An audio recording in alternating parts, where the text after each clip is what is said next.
Hello friends, வணக்கம். எல்லாரும் எப்படி இருக்கீங்க? Welcome back to my channel. நீங்கள் இது வரைக்கும் நம்ம சேனலை சப்ஸ்கிரைப் பண்ணாமல் பார்த்துட்டு இருந்தீங்க அப்படின்னா சப்ஸ்கிரைப் பண்ணிட்டு பாருங்கள். கூடவே இருக்கிற பெல் பட்டனையும் ப்ரெஸ் பண்ணிக்கோங்க.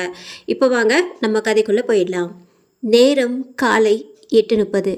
வீட்டில் உள்ள அம்மா அப்பா அவரவர் வேலைகளை பார்த்து கொண்டிருக்க, கதையின் நாயகி அஞ்சு பள்ளி சீருடையில் தன்னை கண்ணாடி முன்பு அலங்காரம் செய்து கொண்டிருந்தாள்.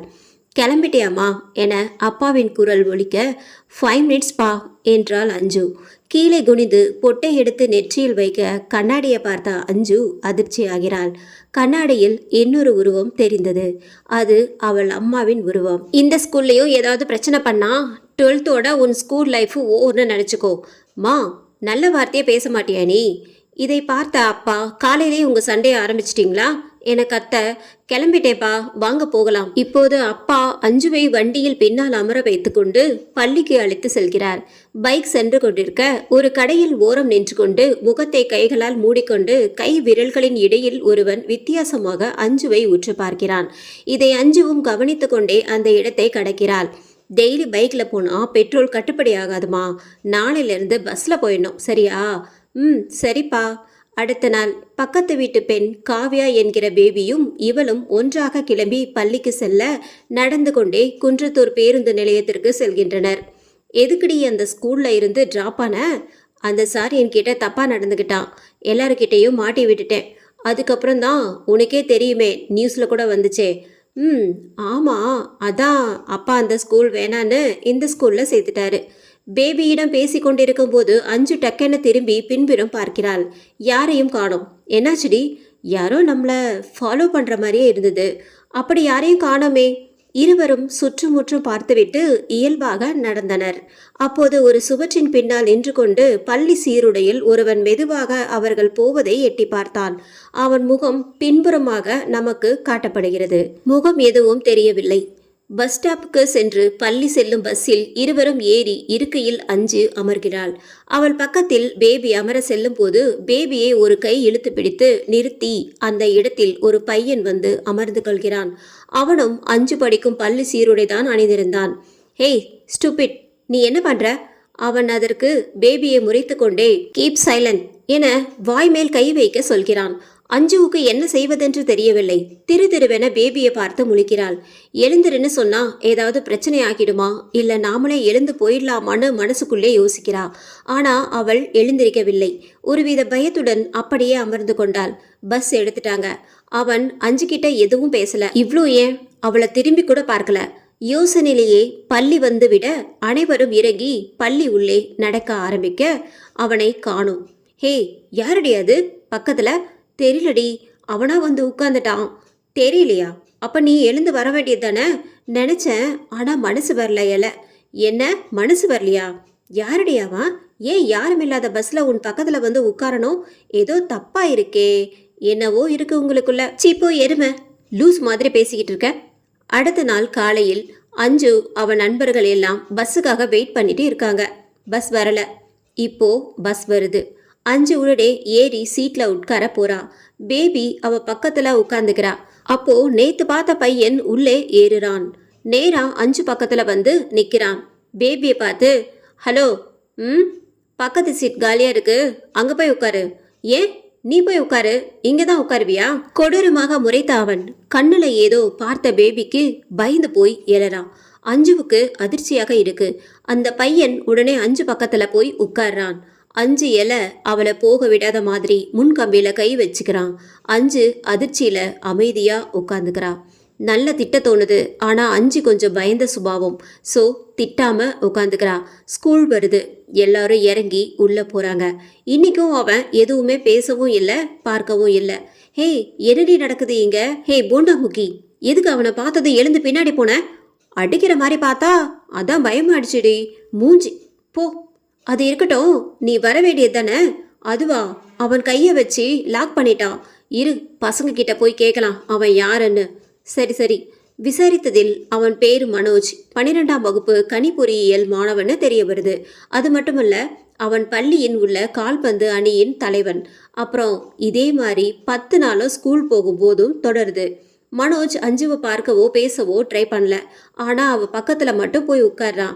ஒரே ஸ்கூல், அப்புறம் இவனால எந்த பிரச்சனையும் இல்லை. அதனால அஞ்சுவும் இதை பெருசா எடுத்துக்கல. ஆனா இன்னும் ஒருத்தர் பார்த்துக்கவோ பேசவோ இல்லை. இன்னைக்கு காலையில் அஞ்சு பக்கத்துல வேற பையன் உட்கார்ந்துட்டான். மனோஜ் அவன்கிட்ட போய் கேட்குறான், ஹலோ, என்ன பின்னாடி சீட் காலியா இருக்கு, அங்க போய் உட்காரு. ஏன் இங்க உட்காந்தா என்ன? அவ என் ஸ்கூல் பொண்ணு, நாங்க ஒரே ஸ்கூல், அதுக்கு என்ன? எழுந்துரு. முடியாது, என்ன பண்ணுவ? அவனை முறைக்க அஞ்சு அவன் நண்பர்கள் எல்லாம் எதனா பிரச்சனை ஆயிடுமோன்னு பயப்பட மனோஜ் அவனை அடிக்க கையை முறுக்கிட்டு வரான். அப்போ அஞ்சு கிட்ட இருந்து அண்ணான்னு வாய்ஸ் வருது. அந்த பையன் அஞ்சுவோட சொந்த அண்ணன். இந்த விஷயத்த கேள்விப்பட்டு தான் வந்திருக்கான். அண்ணா, சண்டைலாம் வேணாம், வீட்டில் போய் பேசிக்கலான்னு அஞ்சு சொல்ல அதை பார்த்த மனோஜ் அமைதியாயிடுறான். அஞ்சு அண்ணன் மனோஜை பார்த்து முறைத்து கொண்டே இருக்கிறான். ஸ்கூல் வந்த உடனே எல்லாம் இறங்கி உள்ளே போறாங்க. அப்போ அஞ்சு கிட்ட போய் மனோஜ் நிற்கிறான். அஞ்சுவும் நிமிர்ந்து பார்க்குறான். உன்னை பார்க்கக்கூடாது, பேசக்கூடாது, உன் பக்கத்தில் உட்காரக்கூடாது, உன்னை தொல்லை பண்ணக்கூடாதுன்னு தான் நினைக்கிறேன். ஆனால் ஏதோ ஒன்று உன் பக்கம் என்னை இழுக்குது, ஏதோ இருக்கு உன்கிட்ட. இதை வெறும் காதல்னு சொல்லி உன் படிப்பை கெடுக்க மாட்டேன், ஆனால் கண்டிப்பாக உன்னை மிஸ் பண்ணவும் மாட்டேன் அப்படின்னு சொல்லிட்டு அந்த பையன் போய்கிட்டே இருந்தான். அஞ்சுவுக்கு என்ன செய்யறதுனே தெரியல. அவன் சொன்னதை கேட்டு அவளுக்கு குழப்பமாக இருந்தது. அடுத்த நாள் காலையில மனோஜ் பஸ்ல வரல. தண்ணியே அறியாம அஞ்சு கண்கள் மனோஜை தேடுது. கடைசி வர அவன் வரவே இல்லை. ஸ்கூலுக்கு போனா அங்க ஒரு அதிர்ச்சி தகவல், மனோஜ் இருந்துட்டான்னு. ஃபுட்பால் விளையாடும் போது நடந்த விபத்துல அவன் செத்துட்டான்னு பிரேயர்ல சொல்றாங்க. இதை கேட்டு அஞ்சுக்கு அவளை அறியாம கண்ணுல இருந்து கண்ணீர் வருது. அவன் இருந்த செய்தியை கேட்ட அஞ்சுவுக்கு அடுத்த சில நாட்கள் மிகவும் வருத்தமாய் இருந்தது. நாட்கள் கடந்தவுடன் அனைத்தையும் மறந்துவிட்டு இயல்பு நிலைக்கு திரும்புகிறாள். இப்போது அஞ்சுவின் வீட்டில் ஒரு கலவரம். மா, ஹெட்செட் தானே கேட்குறேன், அதுக்கு ஏன் இப்படி கத்துற? பப்ளிக் எழுத போற பொண்ணு எப்ப பார்த்தாலும் ஃபோனுன்னு இப்படி ஹெட்செட் வேற, செருப்பால அடிப்பேன், போய் படிடி. போய் தொலை. அம்மா மட்டும் இல்ல, அவ படிக்கணும்னு யாருமே அதை அவளுக்கு வாங்கி தரல. ரொம்ப கடுப்பாயிட்டா. கண்ணில் தண்ணியே வந்துடுச்சு. பாவம் புள்ள. நள்ளிரவு 1:45 என அஞ்சுவின் வீட்டு கடிகாரத்தில் மணி காட்ட அஞ்சு அவ அம்மா பக்கத்துல படுத்து நல்லா தூங்கிட்டு இருக்கா. நன்றாக தூங்கி கொண்டே இருக்கும் அவளுக்கு இப்போது அஞ்சு அஞ்சு என யாரோ அவளை கூப்பிடுற மாதிரி ஒரு ஃபீல் வருது. சத்தம் கேட்டு மெதுவாக கண் முழிக்கிறா. எதிரி பார்த்த உடனே பகீர்னு ஆயிடுது. எதிர்க்க மனோஜ் நிற்கிறான். உடனே கத்த ட்ரை பண்றா, ஆனா முடியல. இவ கத்துறது யாருக்குமே கேட்கல. அம்மாவை எழுப்புறா, ஆனா அவங்க இறந்த பிணம் போல் அப்படியே தூங்குறாங்க, எழவே இல்லை. மனோஜ், நீ எப்படி உயிரோட? அதெல்லாம் எதுக்கு இப்போ? இந்த ஹெட்செட்டை கேட்டல, வாங்கிக்கோன்னு அவட்ட புது ஹெட்செட் கொடுக்குறான். அதை அஞ்சு அதிர்ச்சியுடன் வாங்கி கொள்ள அப்படியே அவள் கண் முன்னே மறைகிறான். அதிர்ச்சியில் அஞ்சு மயங்குகிறாள். அவளுக்கு காலையில் கண் விழிக்கும் போது தான் தெரியும் எல்லாம் கனவுன்னு. அப்படியே திரும்பி பார்த்தா அந்த ஹெட்செட் கனவுல மனோஜ் கொடுத்த அதே ஹெட்செட். அவள் பக்கத்துல பார்க்கும்போது அவள் மேலும் அதிர்ச்சியாகிறாள். அந்த ஹெட்செட்டை போய் எடுக்கலாமா வேணாமான்னு சிந்தித்து கொண்டே அதை கையில் எடுக்க முயற்சிக்கிறாள். அதை தொட்ட உடனே அவளுக்குள் ஒரு அழகான உணர்வு தோன்றுகிறது. ஆனா குழப்பமும் பயமும் மட்டும்தான் மனசு முழுக்க இருந்தது. அப்போது அவளின் அண்ணன் சரத் உள்ளே வருகிறான். ஓகேவா இது? என்ன, இதை கேட்டு தானே நேற்று அழுது சண்டை போட்டுட்டு கிடந்த? ஆமா, அப்ப நீ தான் வாங்கிட்டு வந்தியா? நைட்டு நான் வரும்போது நீ நல்லா தூங்கிட்டு இருந்த, அதான் அப்படியே வச்சுட்டு போயிட்டேன். தேங்க்ஸ்டா. சரத் சிரிச்சுக்கிட்டே வெளியே போயிடுறான்.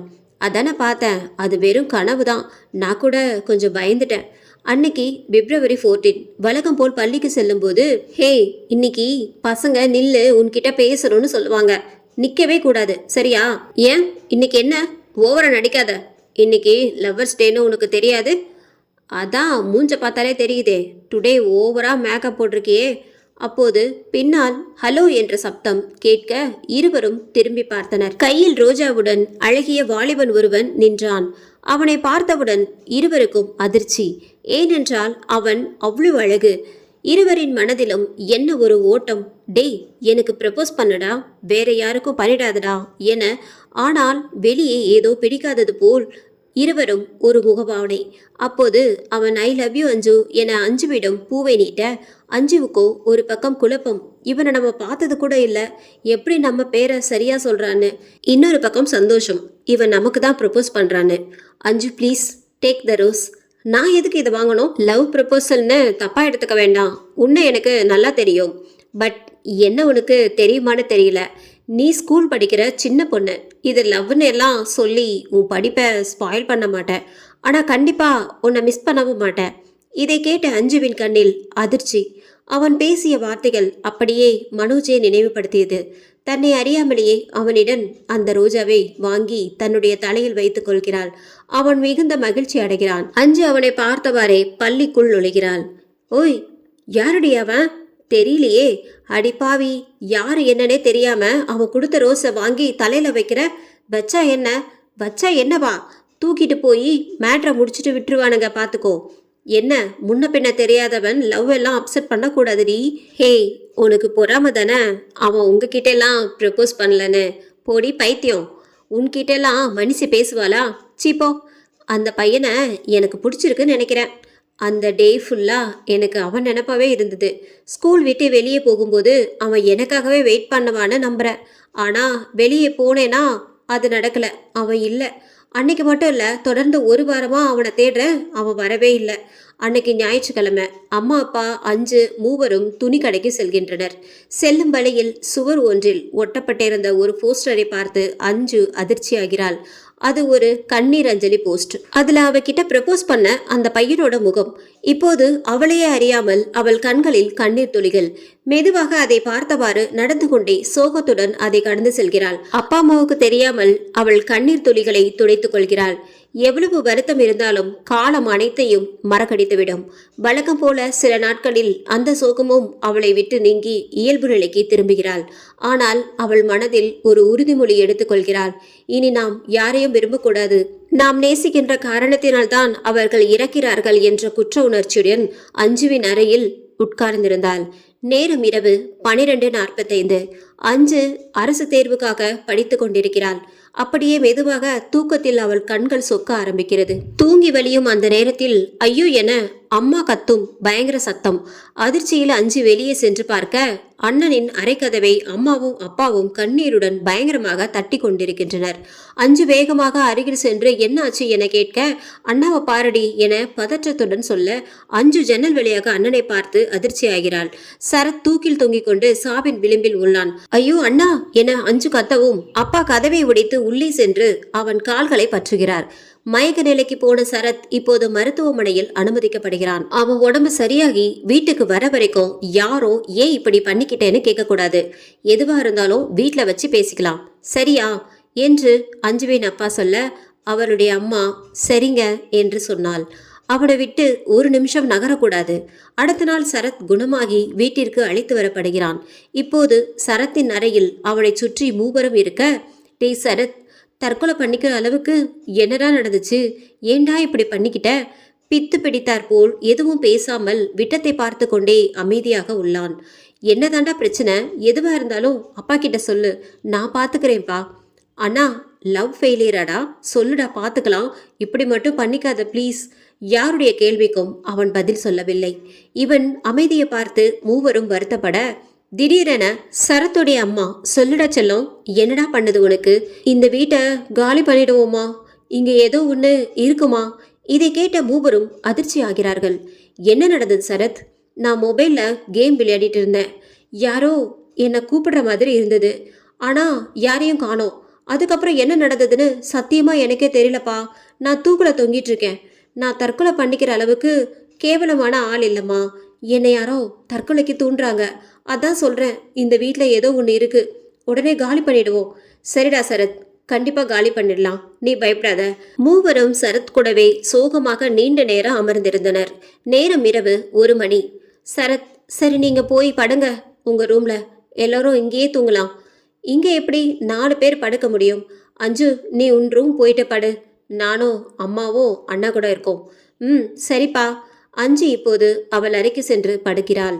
இங்கே என்னவோ இருக்கு என்ற அவள் அண்ணனின் வார்த்தை அவள் காதில் கேட்டுக்கொண்டே இருக்க, அவள் பின்னால் யாரோ நிற்பது போன்ற உணர்வு ஏற்படுகிறது. மெதுவாக கண்களை இடப்புறம் திருப்பி கீழே பார்க்கிறார். நிழல் போன்ற உருவம் அவள் அருகில் இருப்பது போல் தோன்ற பயத்தில் கண்களை இந்த பக்கம் திரும்பி பார்க்கிறாள். ஒரு நிழல் போன்ற உருவம் நிற்கிறது. மெதுவாக நிமிர்ந்து 2 பக்கமும் பார்க்க, அவளுக்கு ப்ரப்போஸ் செய்து இறந்த 2 பேரும் 2 பக்கமும் நிற்கின்றனர். அதிர்ச்சியில் பயங்கரமாக சத்தமிட்டு எழுந்து அறையை விட்டு ஓடுகிறாள். அப்பாவும் என்னாச்சு என்னாச்சு என பதற்றத்தில் ஓடிவர, என் ரூம்ல ஏதோ ஒன்று இருக்குப்பா. என்னதுமா? பேய், பேய்ப்பா. கேட்டு இருவரும் அதிர்ச்சியடைய உள்ளே சரத் கத்தும் சத்தம் கேட்கிறது. மூவரும் வேகமாக சென்று சரத் அறையில் பார்க்க, சரத் தனது கழுத்தை பிடித்துக் கொண்டு கட்டிலில் உருண்டு பிறழுகிறான். மூவரும் அவன் அருகில் செல்ல அவன் வேகமாக வீட்டை விட்டு வெளியே ஓடுகிறான். பயத்துல வீட்டை விட்டு வெளியே ஓடி போன சரத் வீட்டு வெளியே வந்து நிற்கிறான். கூடவே எல்லோரும் அவன் பக்கத்துல போய் நின்று மொத்த பேரும் வெளியே நின்று முழு வீட்டையும் பாக்குறாங்க. அமாவாசை, அதனால அன்னைக்கு நைட் நிலவும் இல்ல. இனி நான் ஒரு நிமிஷம் கூட இங்க இருக்க மாட்டேன். சித்தப்பா வீட்டுக்கு போறேன். எனக்கும் அதான் சரின்னு படுது. நீ அங்கேயே போய் இரு, கொஞ்ச நாளைக்கு இங்க வர வேண்டாம் என்று அப்பா சொல்ல, அப்பா நானும் அண்ணன் கூட போறேன். இல்லம்மா, இந்த நடுராத்திரியில எல்லோரும் போனா நல்லா இருக்காது. சரத், நான் சித்தப்பா கிட்ட போன்ல சொல்லிக்கிறேன், நீ கிளம்பு. சரத் உடனே கிளம்ப மூவரும் மறுபடியும் வீட்டுக்குள் நுழைகின்றனர். அப்பா வேணாப்பா, வெளியவே இருந்துடலாம், காலையில உள்ள போலப்பா. வயசு பொண்ணை வச்சுக்கிட்டு நடுராத்திரியில ரோட்ல நின்னா நல்லா இருக்காதுமா, வா உள்ள போலாம் என சொல்லி மூவரும் சரத்தின் அருகே செல்கின்றனர். மணி இரவு 2:10. சரத் சித்தப்பா வீட்டிற்கு சென்று விட்டதாக அப்பாவுக்கு கால் செய்கிறான். இங்கே மூவரும் ஒருவர் முகத்தை மற்றொருவர் பார்த்து கொண்டே ஒருவித பயத்தில் அமர்ந்துள்ளனர். சரி, 2 பேரும் கட்டில படுங்க, நான் கீழே படுத்துக்கிறேன். பயப்படாம பொத்தி படுங்க, காலையில பேசிக்கலாம். விளக்கை அணைத்துவிட்டு அப்பா கீழே படுத்துக்கொள்கிறார். எதனால இப்படி நடக்குது, என்னவா இருக்கும், நம்ம கண்ணுக்கு எதுவும் தெரியல என பலமான சிந்தனையில் ஈடுபட்டு கொண்டிருக்கிறார். கண்ணில் ஒரு பொட்டு தூக்கம் கூட இல்லை. மெதுவாக எழுந்து இப்போது போர்வையை போத்தி உறங்கி கொண்டிருக்கும் இருவரையும் பார்க்க பகீர் என்று ஆகிறது. அவர் இதயம் படபடவென வேகமாக துடிக்க நெஞ்சில் கை வைத்து கொண்டே இருவரையும் பயத்துடன் பார்க்கிறார். போர்வையின் உள்ளே 4 பேர் போத்தி படுத்திருப்பது போன்று உள்ளது. நெஞ்சை பிடித்து கொண்டே பதற்றத்தில் லைட் போட்டு பார்க்க எந்த மாற்றமும் இல்லை. அப்படியே போர்வை போர்த்தி கொண்டு 4 படுத்திருப்பது போன்றுதான் உள்ளது. அஞ்சுமா என அழைத்தவாறே கட்டிலை நெருங்கி போர்வையில் கை வைத்து மெல்ல விலக்கி பார்க்கிறார். அம்மாவும் பொண்ணும் நடுவில் படுத்திருக்க அவர்கள் 2 பக்கமும் தீயினால் பாதியாக எரிந்த 2 உருவங்கள் படுத்திருக்கிறது. அப்பா அதிர்ச்சியில் கத்த அம்மா மகள் இருவரும் முழித்து என்னாச்சு என கேட்க அப்பா இயல்பு நிலைக்கு திரும்புகிறார். அங்கே எந்த உருவத்தையும் காணோம். உடனே வெளியே வாங்க, இனி ஒரு நிமிஷம் கூட இங்க இருக்கக்கூடாது, வாங்க வெளியே போயிடலாம் என இருவரையும் கூட்டிக் கொண்டு வீட்டை விட்டு தெரித்து ஓடுகிறார். அன்னைக்கு இரவு முழுக்க அவங்க வீட்டுக்குள்ளேயே போகவே இல்லை. காலை சூரியன் உதயமானவுடன் அனைவரும் வீட்டிற்குள் நுழைய, எல்லோரும் உங்களுக்கு தேவையான பொருட்கள் எடுத்து வச்சுக்கோங்க, சித்தப்பா வீட்டில் தங்கி வேற வீடு பார்க்கலாம். சில நாட்களில் அவர்கள் வேறு வீட்டிற்கு சென்று விட்டார்கள். அங்கே எந்த விதமான அமானுஷ்ய நிகழ்வுகளும் நடக்கவில்லை. பழைய வீட்டில் ஏன் இப்படி நடந்துச்சு அப்படிங்கிறத பற்றி யோசிக்க யாரும் விரும்பல. எல்லோரும் பிரச்சனையில இருந்து தப்பிச்சிட்டோம், அதுவே போதும்னு நினைச்சாங்க.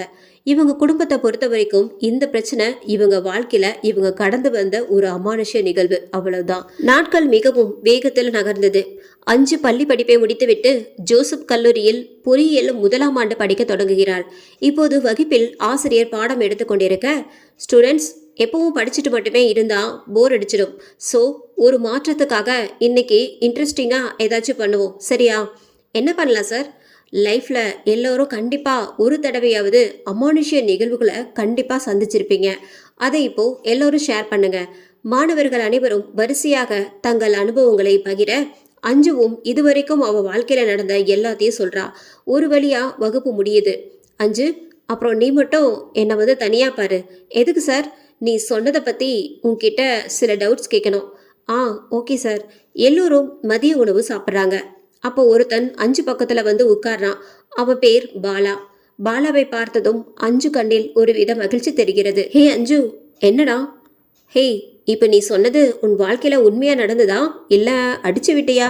ஹே, நிஜம்தாண்டா. ஓஹோ, இதனாலதான் நீ இன்னும் யாரையும் காதலிக்காம இருக்கியா? அப்படியும் சொல்லலாம்.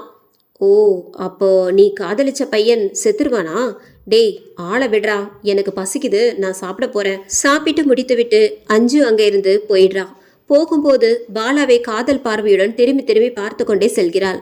பாலா அவ போறத பார்த்து சிரிச்சுக்கிட்டே இருக்கான். அடுத்த நாள் கல்லூரியில் மரத்தடி நிழலில் அஞ்சு அமர்ந்திருக்க, ஹே அஞ்சு, என்னடா, ரொம்ப நாளாவே என் மனசுக்குள்ள இருந்த விஷயம்தான், அதை நேத்து நீ சொன்ன உன் கதை மூலமா வெடிச்சு போய் வெளியே வர போகுது. இப்போ என்னடா உளர்ற? நான் உன்னை காதலிக்கிறேன். அடப்பாவி, என்னடி இப்படி ஷாக்காகிற? இது எனக்கு முன்னாடியே தெரியும். அடிப்பாவி, எப்படி? பொண்ணுங்களுக்கு எல்லாம் தெரியும். ஒரு பையன் நம்ம கூட பழகும் போதே எப்படி பழகுறான், எப்படி பார்க்கறான்னு எல்லாம் எனக்கு தெரிஞ்சு போச்சு. சரி, நேரம் ஆச்சு, போலாமா? அப்போ என் ப்ரப்போஸ்க்கு என்னடி பதில்? காதலிக்கிறதுலாம் ரொம்ப போருடா. இப்படியே தோழமையோட இருந்துருவோமே. இருக்கலாம், கூடவே காதல் இருந்தா நல்லா இருக்கும்ல. அடப்போடா, எனக்கு ஏதாவது ஆயிடும்னு பயப்படுறியா? அப்படியும் சொல்லலாம். அப்படியெல்லாம் உன்னை விட்டு போயிட மாட்டேன். எனக்கும் அதான் ஆசை. ஆனா உன் வாழ்க்கையில நடந்ததெல்லாம் எதேர்ச்சியா நடந்தது. அது தொடர்ந்து நடக்கும்னு நினைச்சு நீ பயப்படுறது முட்டாள்தனம். எனக்கு அப்படி தெரியல. அப்போ இதுதான் உன் முடிவா? சரி, நான் கிளம்புறேன். நடந்து போயிட்டே இருக்கான் பாலா. திரும்பி கிட்ட வரான். என்ன? கவனமா இரு. எதுக்கு? சொன்னா கேளு. நீ நினைக்கிற மாதிரி எதுவும் நடக்காது. எப்படி சொல்ற?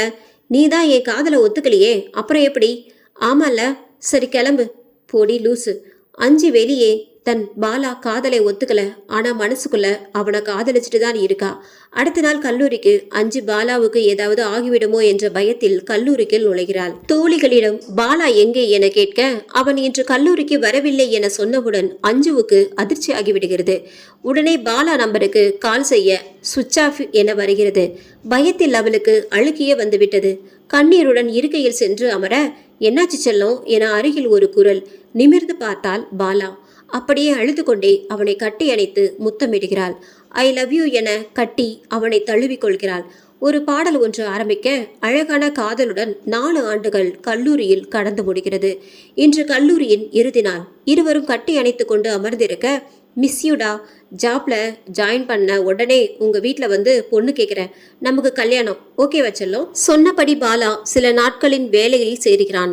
சேர்ந்த முதல் மாதத்திலேயே இரு வீட்டு பெற்றோர் சம்மதத்துடன் திருமண ஏற்பாடுகள் நடக்கிறது. கல்யாணமும் நல்லபடியா முடியுது.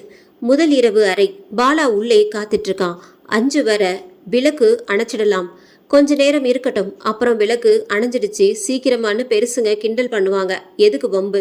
அப்படியே பாலா மேல சாயிரா. என்னடி பூவாசம் மணக்குது உன்மேல? முதல் இரவுல அதான் ஒரு மாதிரி வெறியா இருக்குடி எனக்கு. இப்போ என்ன வெறி? காதல் வெறி. டேய் தெரியும்டா அது என்ன வெறின்னு. அப்படியே விளக்கு அணைச்சிடலாண்டி. எருமை எப்படி அலையுது பாரு. எழுந்து விளக்கை அணைக்கிறா. ஓய், மொத்தமா இருட்டாயிடுச்சு. சின்ன விளக்கு இருந்தா போடு.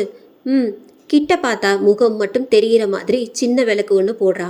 அப்படியே அஞ்சு கட்டில்ல படுக்க அஞ்சு மேல படுக்கிறான். வெறித்தனமா கிடைச்ச இடத்துல எல்லாம் முத்தம் கொடுக்கிறான். அஞ்சு கண்ணை மூடிக்கிட்டு ரசிச்சிட்டு இருக்கா. ஒரு கட்டத்துக்கு மேல தாங்க முடியாம வலிக்கிற மாதிரி சில வேலைகளை பாலா பண்றான். என்னடா பண்ற லூசு என திட்டிக் கொண்டே எழுந்து லைட்டே போடுறா. பாலாவின் முகத்தை பார்த்து அதிர்ந்து போகிறாள்.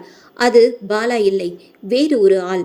தன் மேல படுத்து தனக்கு முத்தம் கொடுத்துட்டு இருக்கிறது பாலா முகம் இல்ல, வேற பையனோட முகம். மொத்தமா அவன் பாலா இல்ல, வேற ஒருத்தன். ஹேய், நீ நீ யாரு என கேட்க, எனது நான் யாரா? என்னடி உளற? ஹேச்சி, வெளியே போடா நாயே. அப்பா என சத்தம் போட்டு கத்துகிறாள். ஹேய் கத்தாதடி, வெளியே இருக்கிறவங்க தப்பா நினைச்சுக்க போறாங்க. அஞ்சு வேகமாக சென்று அரைக்கதவை திறந்து வெளியே சென்று பயங்கரமாக கத்தி கூச்சல் போடுகிறாள். சத்தம் கேட்டு அனைவரும் அவள் முன் வந்து நின்று என்னாச்சுமா என பதற்றத்துடன் கேட்கின்றனர். அஞ்சு அழுது கொண்டே உள்ளே வேற யாரோ இருக்காங்க என கண்ணீர் விட்டபடி சொல்கிறாள். எல்லாரும் ஒரு சேர அறையை அதிர்ச்சியுடன் பார்க்க உள்ளே இருந்து பாலா மெதுவாக நடந்து வருகிறான். அங்க பாருங்க, யார் அந்த பொறுக்கி? அவன் அடிச்சு கொல்லுங்க. என் புருஷன் எங்க? மாப்பிள்ள தனமா இருக்காரு. இதை கேட்ட அஞ்சுவுக்கு மேலும் அதிர்ச்சி. என்னாச்சு இவளுக்கு? ஏன் இப்படி நடந்துக்கிறா என சுற்றி இருப்பவர்கள் பேசிக்கொள்ள, உங்க யாரு கண்ணுக்கும் எதுவும் தெரியலையா? அவன் பாலா இல்லைன்னு மறுபடியும் கத்துகிறாள். அஞ்சு ஒரு பக்கம் பாலாவையும் இன்னொரு பக்கம் தன் உறவினர்களை மாற்றி மாற்றி பார்க்க அவளுக்கு பயத்துல உடம்பெல்லாம் வேர்க்குது. அன்னுக்கு செம்மையா கத்துறா, ஓடுறா. பாலா இங்க என்ன நடக்குது, இவ ஏன் இப்படி பண்றான்னு மனதிற்குள்ளேயே பேசிக்கொள்கிறான். அஞ்சு பாலாவை உற்று பார்த்தபடி அப்படியே மயங்கி கீழே விழுகிறாள். அஞ்சுவை மருத்துவமனைக்கு கொண்டு போறாங்க. மருத்துவமனையில் சிகிச்சைக்கு பிறகு மருத்துவர் ஒன்றும் பிரச்சனை இல்லை, 3 நாளா கல்யாண டென்ஷன் அண்ட் ரெஸ்ட் இல்லாதனால ஜஸ்ட் மயக்கம்தான், தூக்கம் வர்றதுக்காக ஊசி போட்டு தூங்க வச்சிருக்கோம், காலையில சரியாயிடும், ஓகேவா? அஞ்சுவோட அப்பாவும் அம்மாவும் பாலா கிட்ட தனியா கூப்பிட்டு பேசுறாங்க. மாப்பிள்ள கேட்குறேன்னு தப்பா எடுத்துக்காதீங்க, என்ன நடந்துச்சு என தயங்கியபடி கேட்டார்கள். எனக்கும் அதான் புரியல அத்தை, அவ ஏன் இப்படி ரியாக்ட் பண்றா? அஞ்சு கண் முழிக்கட்டும், பேசிக்கலாம். இப்போ எல்லாரும் போய் ரெஸ்ட் எடுக்கிறாங்க. அடுத்த நாள் காலை அஞ்சு மெதுவாக கண் விழிக்க சுற்றி அவளின் அப்பா அம்மா மற்றும் பாலாவின் அப்பா அம்மா நிற்கின்றனர். அஞ்சுவின் பார்வை நேராக பாலாவின் மீது பட அஞ்சு மறுபடியும் அதிர்ச்சியாகிறா. இரவு பார்த்த அதே முகம், அதிர்ச்சி அடைந்த முகம் திடீரென அமைதியாக மாறுகிறது. அஞ்சு, இப்போ ஓகேவா? என்ன நடக்குதுன்னு அவளுக்கு ஒண்ணுமே புரியல. பயத்தையும் குழப்பத்தையும் ஒளிச்சு வச்சுக்கிட்டு தனக்குள்ளேயே கேள்விகள் கேட்கிறா. எல்லோரும் சாதாரணமாக இருக்காங்க, அப்படின்னா என்ன காரணம்? இல்லை எனக்கு தான் ஏதாவது பிரச்சனையா? பாலா முகம் வேற மாதிரி எனக்கு மட்டும்தான் தெரியுதா? டக்குன்னு எழுந்து முகம் கழுவிட்டு பாலா கிட்ட போய் உட்கார்ந்து உத்து பார்க்கறா. அஞ்சு, என்னாச்சு உனக்கு? ஏன் இப்படி பண்ற? ப்ளீஸ் எல்லாரும் கொஞ்சம் வெளியே போங்க, நான் பாலா கிட்ட தனியா பேசணும். அனைவரும் வெளியே சென்று விட, உன் மொபைலை கொடு. ஏன் கேட்குற? குடுன்னு சொல்கிறேன்ல. அஞ்சு பாலா செல்லை வாங்கி அதில் அவங்க காலேஜ் படிக்கும்போது எடுத்துக்கிட்ட ஃபோட்டோஸ் வீடியோஸ் எல்லாம் பார்க்குறா. மேலும் அதிர்ச்சியாகிறா. எல்லா ஃபோட்டோஸ் வீடியோஸில் மட்டும் இல்லை, கல்யாண ஃபோட்டோ முதற்கொண்டு இப்போ இருக்க பாலாவோட முகம் தான் இருக்கு. இவ 5 வருஷமா பார்த்து பழகின பாலா முகம் வேற. என்ன நடக்குது இங்க என மறுபடியும் கத்த அனைவரும் உள்ளே வந்து, ஹே என்ன தாண்டியாச்சு உனக்கு? ஏன் இப்படி கிறுக்கு பிடிச்ச மாதிரி பண்ற? ப்ளீஸ் எல்லோரும் வெளியே போங்க, என்னை கொஞ்சம் தனியாக இருக்க விடுங்க. உடனே நர்ஸ் அங்கே வந்து, ஏன் இப்படி கத்தி பேஷண்ட்டை டிஸ்டர்ப் பண்ணுறீங்க? ப்ளீஸ் எல்லாரும் வெளியே போங்க என சொல்ல அனைவரும் வெளியே செல்கின்றனர். ஒருவேளை எனக்கு தான் ஏதோ பிரச்சனையா என அஞ்சு அவகிட்டயே பேசிக்கிறா. சிறிது நேரம் கழித்து, இப்போ ஓகேவா அஞ்சு என டாக்டர் கேட்க, அஞ்சு ஐ எம் ஓகே என்கிறார். சி இஸ் நார்மல், நீங்கள் வீட்டுக்கு கூட்டிகிட்டு போகலாம். முறைப்படி சீர் செஞ்சு சம்பிரதாயப்படி அஞ்சுவை பாலா வீட்டுக்கு அனுப்புகிறாங்க. அஞ்சு பாலாவின் வீட்டில் வந்தவுடன் இப்போது அவர்களின் அறையில், ஏதாச்சும் பிரச்சனையாடி? ஏன் கேட்குற? ஃபர்ஸ்ட் நைட் பண்ண இன்ட்ரெஸ்ட் இல்லைன்னா சொல்லியிருக்கலாமே. அதுக்கு நான் வேற மாதிரி தெரிகிறேன், இது அதுன்னு ட்ராமா பண்ணி எல்லோரையும் டென்ஷன் பண்ணிட்டு இருக்க. அஞ்சு அப்படியே முறைக்கிறா பாலாவை பார்த்து. என்ன தாண்டி உனக்கு பிரச்சனை? நீ பாலா இல்லை, அதான் என் பிரச்சனை. உன்கிட்ட சில விஷயங்களை சொல்கிறேன், நீ என்ன லூசுன்னு நினச்சாலும் சரி, ஆனால் இதான் உண்மை. சரி சொல்லு, நடந்தது எல்லாத்தையும் சொல்கிறா. உன் மேலே சத்தியமா இப்போ நீ என் கண்ணுக்கு வேற ஒரு ஆளாக தெரிகிற. சரி சரி, அதாவது 5 வருஷமா நீ என்னை பார்த்த உருவம் வேற, ஆனால் நேத்துல இருந்து அது வேற மாதிரி தெரியுது, அதானே சொல்கிற? ஆமாம், நம்ம பழைய ஃபோட்டோஸ் எல்லாம் பார்த்தியா நீ? பார்த்தேன். எல்லாமே இப்போ இருக்க உன் முகம்தான் இருக்கு. மனசுக்குள்ள என்னாச்சுன்னு தெரியலையே. நம்ம பொண்டாட்டிக்கு ஏதாவது பைத்தியம் பிடிச்சிருச்சா? எனக்கு இப்போ உன்கிட்ட பேசவே பயமா இருக்கு என்று அஞ்சு சொல்ல, கண்டுபிடிச்சிட்டேன். என்ன, நம்ம முதல் ராத்திரியே நீ தள்ளி போடுதானே இப்படி கதற விடுற? செருப்பு சிப்ப, அப்படியே வெளியில போயிடு. பட்டுக்குட்டி, அப்படியெல்லாம் இல்லடி, பேசாம போயிரு. போர்வையை போத்திட்டு அப்படியே அஞ்சு படுத்துக்கிறா. அடி பாவி, இன்னைக்கும் போச்சா? நேரம் இரவு 2:30 மணி. பாலாக்கு தூக்கமே வரல. அஞ்சு நல்லா தூங்கிட்டு இருக்கா. பக்கத்துல சிலை மாதிரி பொண்டாட்டி படுத்திருக்கா. அவளை தொட முடியலையே.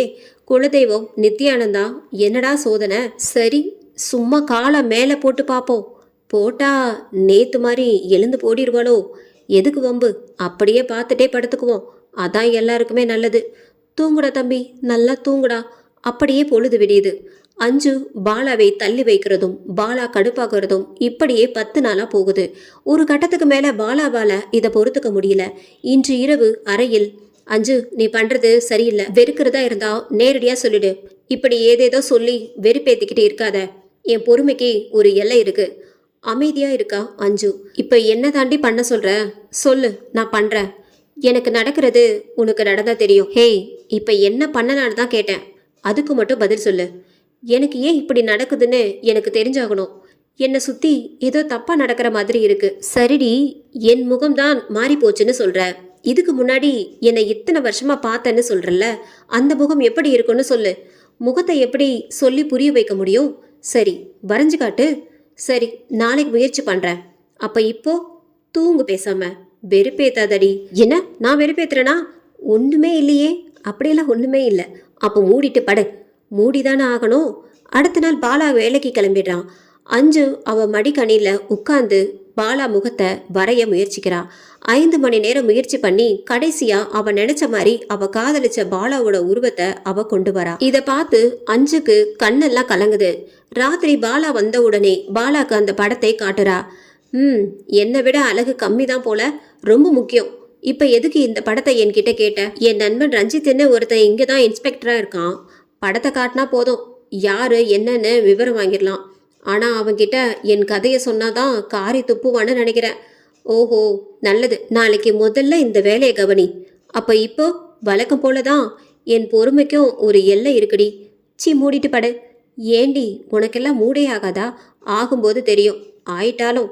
பாலா ரஞ்சித் நம்பருக்கு கால் செய்கிறான். வணக்கம் சார். சொல்லுங்க சார், என்ன உதவி வேணும்? என்னடா இப்படி அசிங்கப்படுத்துற? பின்ன உதவி தானே எங்களை தேடி வருவீங்க. அது என்னவோ உண்மைதான்டா. என்ன பண்ண சொல்ற? படிக்கும்போது சும்மா இருந்தோம். இப்போ வேலை குடும்பம்னு எங்கேயும் நகர முடியல. ஏதாவது உதவினாதான் நண்பனை தேவைப்படுறாங்க. தெரியும் மச்சி, இங்கேயும் அதான்டா. சும்மா கலாய்ச்சேன். சரி, நீ சொல்லு. உன்னை பார்க்கணும்டா. ஸ்டேஷன் வரியா இல்லை வெளியே பார்க்கலாமா? ஸ்டேஷனில் தான். 2 பேரும் ஸ்டேஷனில் பார்த்துக்கிறாங்க. பாலா ரஞ்சித் கிட்ட அவனுக்கு நடந்தது சொல்லி 5 வரைஞ்ச அந்த படத்தை காட்டி இவனை பற்றி விவரம் வேணும்னு கேட்குறான். ரஞ்சித் படத்தை வாங்கி நன்கு உற்று கவனிக்கிறான். டேய், இந்த மொக்க படத்தை வச்சுட்டு என்னன்னு கண்டுபிடிக்கிறது? மச்சான், ஏதாச்சும் பண்றா. என்னோட முதல் இரவு உன் கையில தான்டா இருக்கு. ரஞ்சித் சிரித்து கொண்டே, நான் முயற்சி பண்றேன் மச்சி. எனக்கு என்னமோ உன் பொண்டாட்டி நடிக்கிறான்னு தான் தோணுது. எனக்கும் பச்சையா தெரியுது. ஆனா மாட்டிக்கிட்டு முழிக்கிறேன்டா. நம்பிக்கை இல்லையான்னு கேட்டு சண்டை போடுறா. சரி, நீ கிளம்பு, நான் சாயங்காலம் கூப்பிடுறேன். சரிடா. பாலா கிளம்புனதுக்கு அப்புறம் ரஞ்சித் அந்த படத்தை கணினியில இணைச்சி ஏதாவது ஒத்து போகுதான்னு பார்க்கறான். நேரம் மாலை 6 மணி. பாலா அலுவலகத்தில் இருந்து கிளம்பி பைக்கில் வந்து கொண்டிருக்க ரஞ்சித்திடம் இருந்து கால் வருகிறது. சொல்லுடா, எங்க இருக்க? சென்ட்ரல்ல. அங்கேயே இரு, பக்கத்துல தான் இருக்கேன், வரேன். 2 பேரும் சந்திச்சுக்கிறாங்க. அந்த படம் ஒரு பையனோட மொத்தமா ஒத்து போகுதுடா. அது யார் அவன்? குன்றத்தூர், சென்னை 12 ஸ்ட்ரீட். பாலா. ஓஹோ. பாலா முகமெல்லாம் மாறுது. அது என் பொண்டாட்டி வீடு இருந்த இடம்டா. ஓஹோ, அப்போ கிளம்பு. இப்பவே அவனை போய் பார்க்கலாம். அவன் செத்து 5 வருஷம் ஆகுது. மச்சான், ஏதோ தப்பா இருக்கிற மாதிரி இல்லை இருக்கு. 5 பொய் சொல்லலைன்னு தோணுது. சரி, நான் அவனை பத்தி இன்னும் எதுனா விவரம் சேகரிக்க சொல்றேன். நீ வீட்டுக்கு கிளம்பு.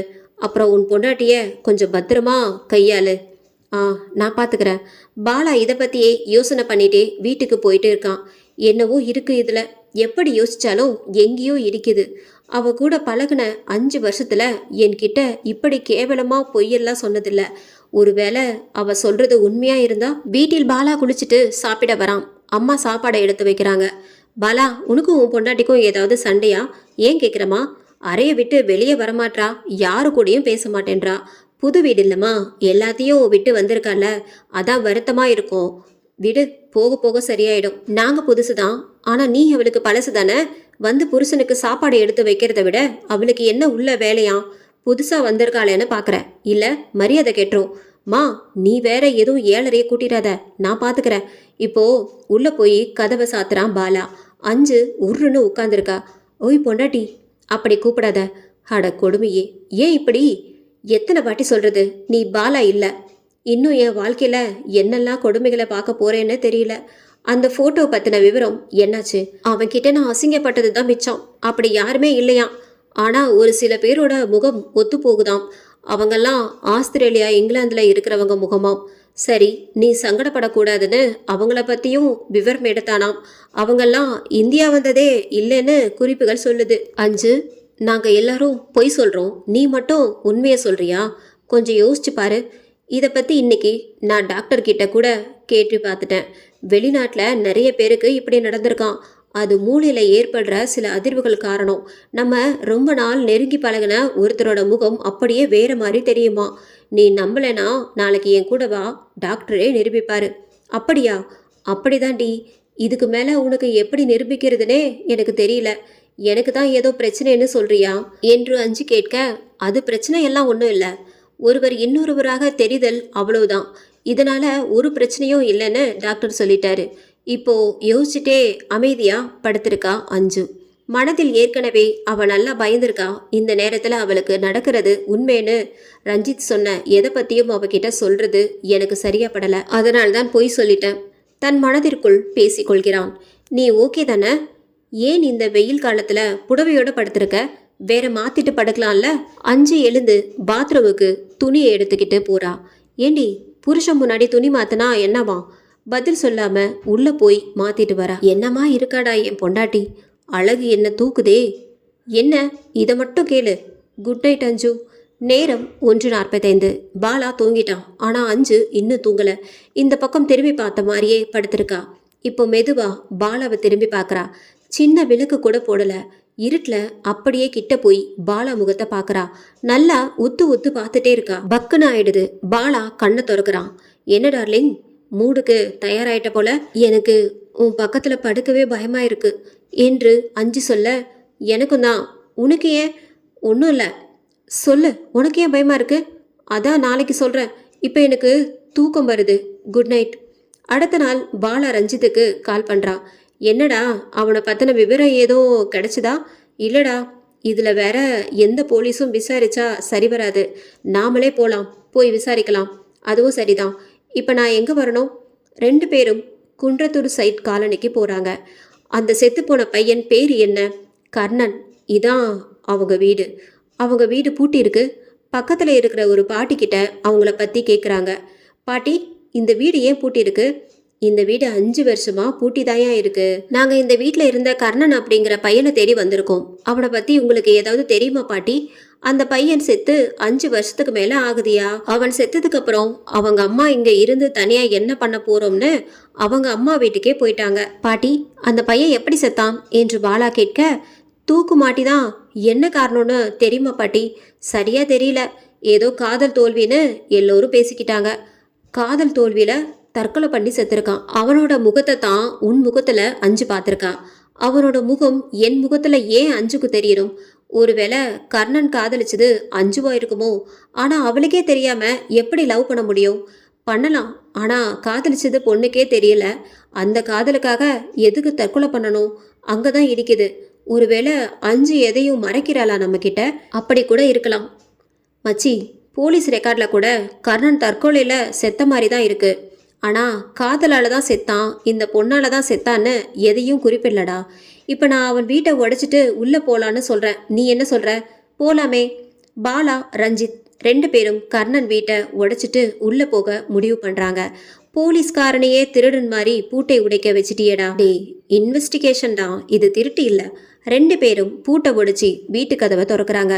வீடு நல்லா பெருசாக தான் இருக்குல்ல. ரொம்ப நாள் பூட்டி இருக்கிற வீடு, அதனால வௌவால் பாம்புன்னு ஏதாச்சும் வரும், பார்த்து பயந்துராத. அதெல்லாம் இருந்தா சரி, நான் வேற ஒன்று நினச்சி தான் பயப்படுறேன். என்னடா முணுமுணுக்கிற? ஒன்றும் இல்லை மச்சான், நீ தேடு. பழைய படம் ஏதாவது கண்ணில் படுதா பாரு. செவுத்துல ஏதாவது கிறுக்கல்கள் இருக்கான்னு பாரு. வித்தியாசமாக ஏதாவது கண்ணில் பட்டா உடனே என்கிட்ட சொல்லு. டேய், உள்ள ஏதோ குரல் கேட்குற மாதிரி இருக்கு, நீ கேட்டியா? அம்மான்னு தானே? உள்ள யாரோ இருக்காங்க. டேய், என்னடா சொல்கிற? பூட்டின வீட்டில் யாரடா இருப்பா? வா போய் பார்ப்போம். அந்த இடம் ரொம்ப அழுக்கு படிஞ்சு அமைதியா பகல்லையே அவ்வளவு இருட்டா இருந்தது. அந்த சத்தம் அந்த அறையில இருந்து தான் கேட்டுச்சு. நீ இங்கேயே நில்லு, நான் உள்ள போய் பார்த்துட்டு வரேன். ஏன் நீ மட்டும் போற? சேர்ந்து போலாமே. ஒரு பாதுகாப்புக்காக தான். உன் துப்பாக்கியை கொடுத்துட்டு போ. ரஞ்சித் ஒரு நிமிஷம் யோசனை பண்றான். பாலா கையில துப்பாக்கியை கொடுக்குறான். கொடுத்துட்டு அந்த அறைக்குள்ள போறான். அறையில நல்லா தேடிட்டு ஒன்றும் இல்லடான்னு வெளியே வரான். எதிர்க்க பாலா ரஞ்சித்தை முறைத்தபடி நிற்கிறான். பாலா ரஞ்சித்தை சுட துப்பாக்கியை நீட்டுறான். ரஞ்சித் சிரித்து கொண்டே, என்னடா இது? பாலா முறைத்து கொண்டே துப்பாக்கியை சரி செய்கிறான். ஹே, ட்ரிகரை அழுத்துகிறான். துப்பாக்கியில தோட்டா இல்ல. ரஞ்சித் கோவமா கிட்ட வந்து பாலா கண்ணத்துல பலார்னு ஓங்கி ஒரே ஒரு குத்து குத்துறான். ஹேய் மச்சி, டேய், எதுக்குடா அடிக்கிற? விடுறா. நீ சும்மா விளையாண்டல்ல, அதே மாதிரி நான் சும்மா அடிச்சு விளையாண்டேன். அதுக்கேண்டா நிஜமா அடிக்கிற? வலிக்குதுடா நாயே. சரி வா, இங்கேருந்து போலாம், இங்க ஒன்றும் இல்லை. ரஞ்சித் மட்டும் இப்போது டீ கடை முன்பு நின்றபடி பாக்கெட்டில் இருந்து துப்பாக்கியை எடுக்கிறான். அவன் துப்பாக்கியை எடுப்பதை பார்த்து அருகில் உள்ள நபர்கள் சிதறி ஓடுகின்றனர். துப்பாக்கியை ஓபன் செய்து பாக்கெட்டில் இருக்கும் புல்லட்டை எடுத்து லோட் செய்கிறான். லோட் செய்தபடி பாலா தன்னை சுட்ட காட்சியை நினைவுபடுத்தி பார்க்கிறான். ரூம் உள்ளே ஒரு பொண்ணும் பையனும் இருப்பது போல் புகைப்படம் ஒன்றை எடுத்து வைத்தான். ஆனால் அதை பாலாவிடம் சொல்லவில்லை. இப்போது அதை வெளியே எடுத்து உத்து பார்க்கிறான். அந்த போட்டோல இருக்கிற பையன் பாலா ரஞ்சித் கிட்ட கொடுத்த படத்துல இருக்கிற மாதிரியே இருக்கான். சோ இது கர்ணனும் அவங்க அம்மாவும் தான் என மனதிற்குள்ளேயே நினைத்து கொள்கிறான். பாலாவின் வீட்டில், என்னடா சீக்கிரம் வந்துட்ட? போன வேலை முடிஞ்சது, அதாம்மா வந்துட்டேன். சரி சாப்பிட்றியா? இல்லை வேணாம். அஞ்சு எங்க காணோம்? மாடியில துணி காய போட போயிருக்கா. உடனே மாடிக்கு போகிறான் பாலா. ஏய் பொண்டாட்டி, ஊராங்கட்டும், எப்போ பாரு உம்முனே இருக்க, இன்னும் உனக்கு சந்தேகம் போலியா? போகும் கொஞ்சம் கொஞ்சமாக. துணிக்காய போட்டுட்டு இருக்க அஞ்சுவே அப்படியே பின்னாடி வந்து கட்டி பிடிக்கிறான். இந்த வாட்டி அஞ்சு கோவப்படலை. பட்டுக்குட்டி அமைதியாக இருக்கிறது தெரியுது, நீ என்ன நம்புறன்னு. அப்படியா? ஆமாம் பேபி, இப்போதான் எனக்கு நிம்மதியாக இருக்கு. அஞ்சுவை அப்படியே தூக்கிட்டு படுக்க அறைக்கு போகிறான். 2 பேருக்கும் பகல்லையே முதலிரவும் முடியுது. அதன் பின் 2 பேரும் இறுக்கமாக கட்டிப்பிடிச்சிட்டு இருக்காங்க. இப்போ ஒரு வழியா எல்லாம் முடிஞ்சது போல. இங்கே காவல் நிலையத்தில் ரஞ்சித் பாலா பற்றி யோசிச்சுட்டே இருக்கான். அப்போ கான்ஸ்டபிள் வடிவேல் என்கவுண்டர் ஏகாம்பரம் ரஞ்சித் கிட்ட வரார். சார், நீங்கள் கேட்ட விவரங்கள் இந்த ஃபைலில் இருக்குது சார். அந்த ஃபைலில் கர்ணனை பற்றின விவரங்கள் இருக்குது. அதில் கர்ணனோட அப்பா சின்ன வயசுலேயே வேற குடும்பத்தை தேடி போயிட்டாரு. அம்மா தான் தனியாளாக கர்ணனை வளர்த்துருக்காங்க. கர்ணன் தற்கொலை பண்ணிட்டு சாகும்போது ஒரு கடிதத்தை எழுதி வச்சிருக்கான்னு இருக்கு. அது என்னன்னா, என் சாவுக்கு யாரும் காரணம் இல்லை, எனக்கு வாழ பிடிக்கல, அதனால நான் தற்கொலை பண்ணிக்கிறேன்னு எழுதிட்டு செத்துருக்கான்.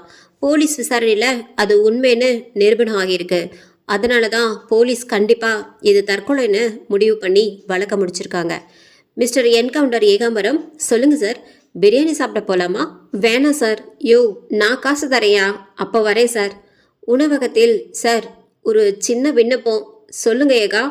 எறா பிரியாணியா சொல்லிடுங்க சார். யோ, அது 350 ரூபாயா? யோ ஏகா, சரியான கேடியா நீ. நீ மட்டும் என்னடா நாயே, சும்மாவா பிரியாணி வாங்கி தரேன்னு கூப்பிட்டுருக்க? எப்படியும் பெருசாக திட்டம் போட்டு என்னை கோர்த்து விட்டு பலி கொடுக்கத்தானடா கூட்டிகிட்டு வந்திருப்ப. ஏகாவோட மைண்ட் வாய்ஸ் இது. கவலைப்படாத ஏகா, நீ இன்னைக்கு பலிதான். நம்ம மனசுக்குள்ள பேசுறதெல்லாம் எப்படி இந்த ஆளுக்கு வெளியே கேக்குதுன்னே தெரியலையப்பா. மிஸ்டர் ஏகாம்பரம், பள்ளிக்கூடத்துல 10th படிக்கிற பையன் தற்கொலை பண்றானா அதுக்கு என்ன காரணமா இருக்கும்? பரீட்சையில தோத்துருக்கணும், இல்ல காதல் தோல்வி ஆகணும், இல்லைன்னா வீட்டுல ஏதாவது சண்டை போட்டிருக்கணும். ஆனா அந்த பையன் எக்ஸாம் நடக்கிறதுக்கு முன்னாடியே செத்துட்டானே, அப்போ கண்டிப்பா காதல் தான் சார். அவன் காதல் பண்ண மாதிரி எந்த குறிப்புகளும் இல்லையே ஏகா. நம்ம அஞ்சு கிட்ட பேசினா அது ஓரளவுக்கு என்னன்னு கண்டுபிடிச்சிடலாம். சார், யார் சார் அது அஞ்சு? 5 வருஷத்துக்கு முன்னாடி செத்து மூடின வழக்கு இப்போ நமக்கு எதுக்கு சார்? காரணம் இருக்கு ஏகா. அந்த பையன் இப்போவும் பேயா அங்கே இருக்கான்னு தோணுது. சரி, சாப்பிட்டது போதும், வண்டியில் ஏறு.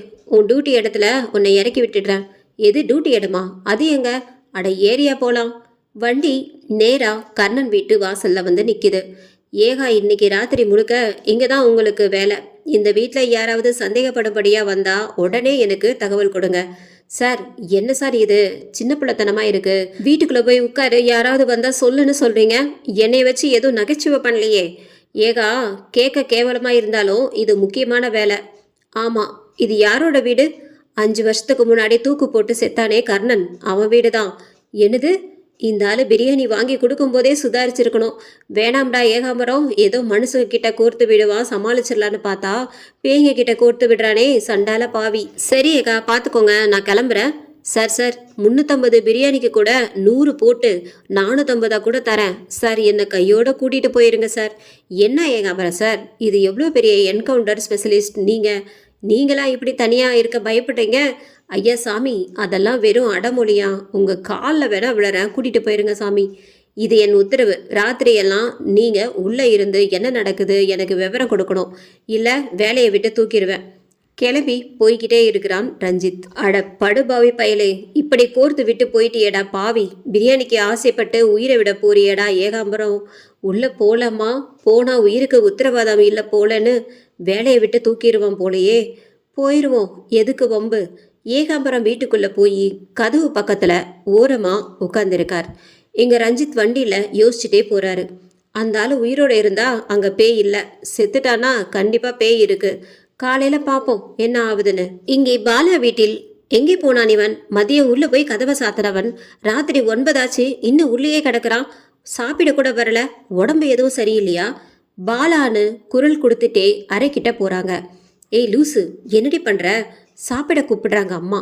அறிவு கெட்டவளே, போடி அங்கிட்டு. இவர் ஏன் இப்படி கோவப்படுறாரு? நேரம் இரவு 1:30. ரஞ்சித் நல்லா தூங்கிட்டு இருக்கான். செல்லை அடிச்சிட்டே இருக்கு. மெதுவாக முழிப்பு வருது. செல்லை எடுக்கிறான். ஐயா சாமி, என்னை காப்பாத்துங்க. ஏகாம்பரம், என்னாச்சு? சார், இங்கே யாரோ 2 பேர் இருக்காங்க. கதவு வேற பூட்டிக்கிச்சு. என்னால் வெளியே போக முடியல சார். எப்படியாவது என்னை காப்பாத்துங்க சார். பயப்படாதீங்க, உடனே நான் வரேன். ரஞ்சித் உடனே அங்கே போகிறான். பூட்டி இருக்கிற அந்த வீட்டு கதவை திறக்கிறான்.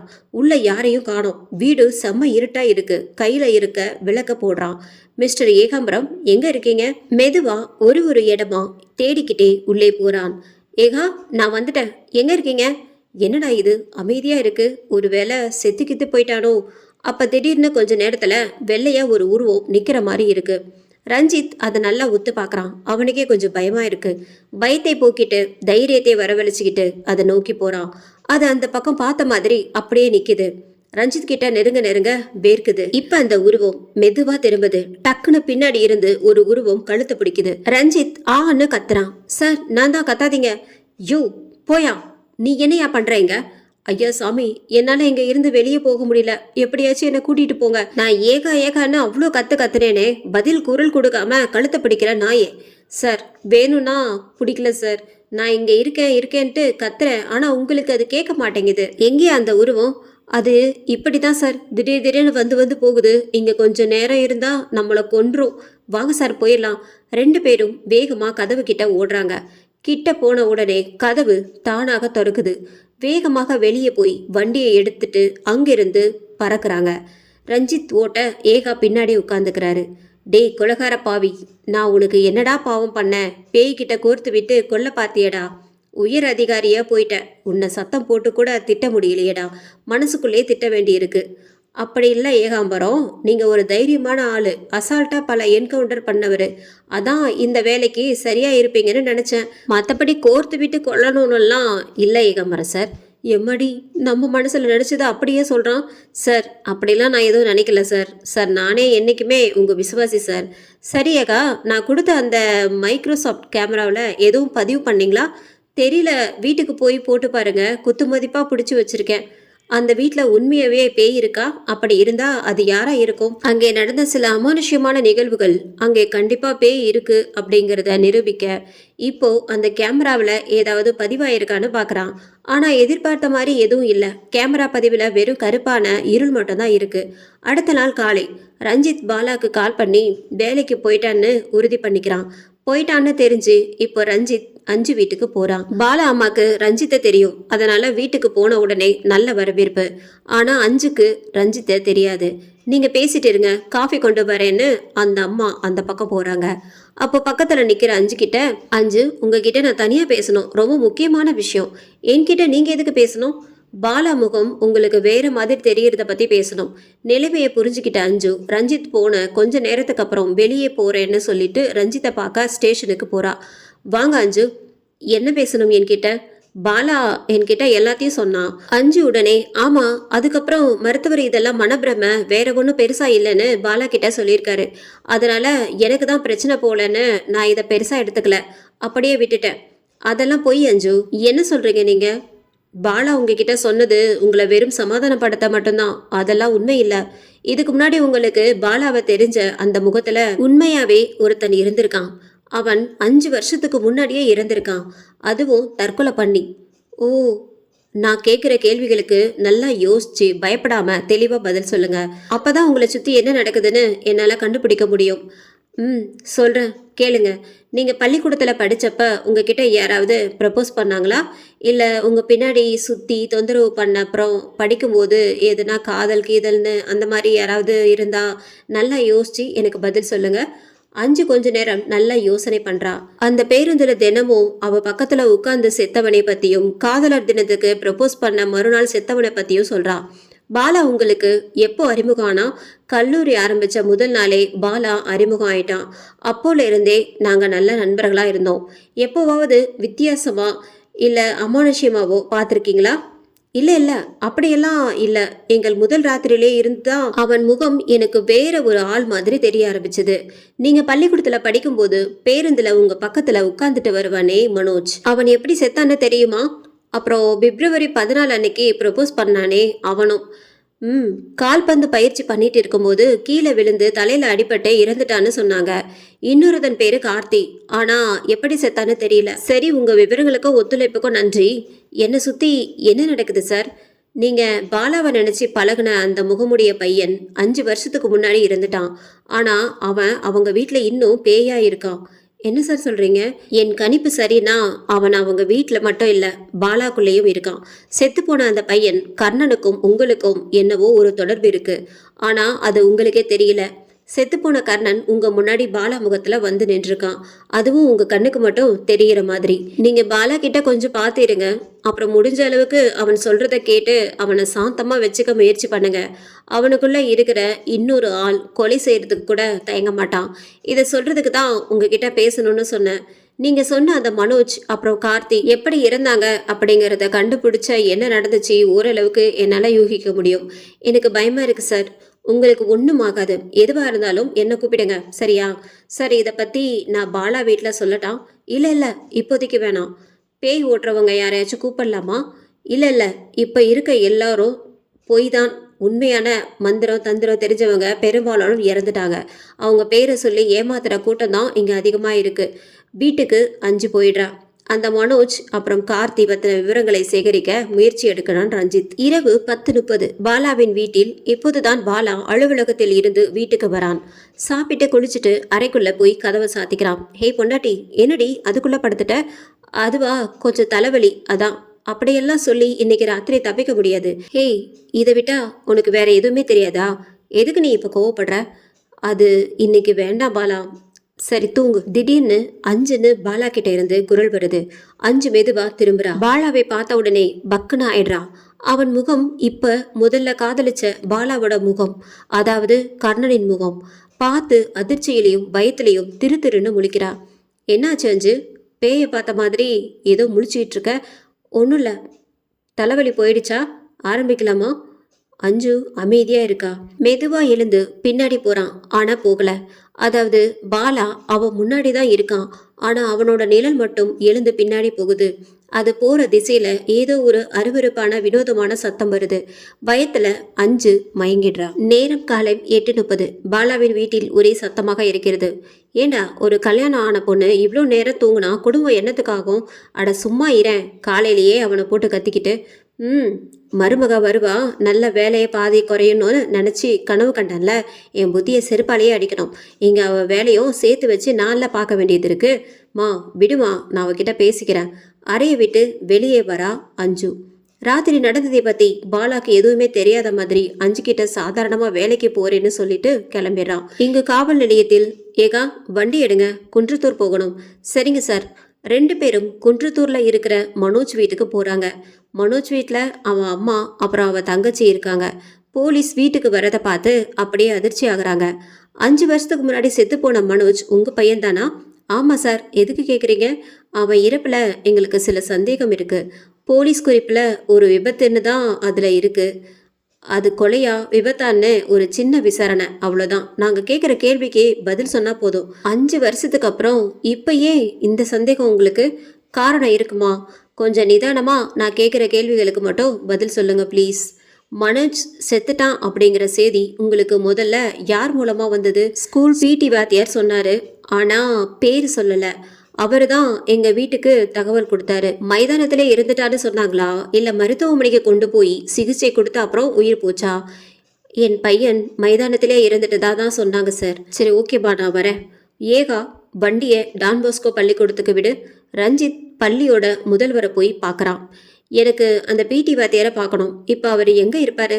சார், அவர் அந்த பையன் இறந்த அடுத்த நாளே தற்கொலை பண்ணி செத்துட்டாரு. என்ன சொல்கிறீங்க? ஆமாம். இதை கேட்ட ரஞ்சித்துக்கு பெரிய அதிர்ச்சியாக இருந்தது.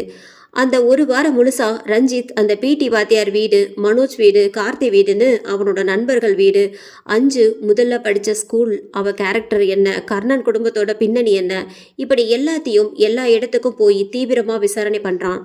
ரஞ்சித் வீட்டில் அவன் அறையில் இப்போது போர்ட்டில் சில விஷயங்களை எழுதி வைத்து தனக்கு தானே பேசிக்கொள்கிறான்.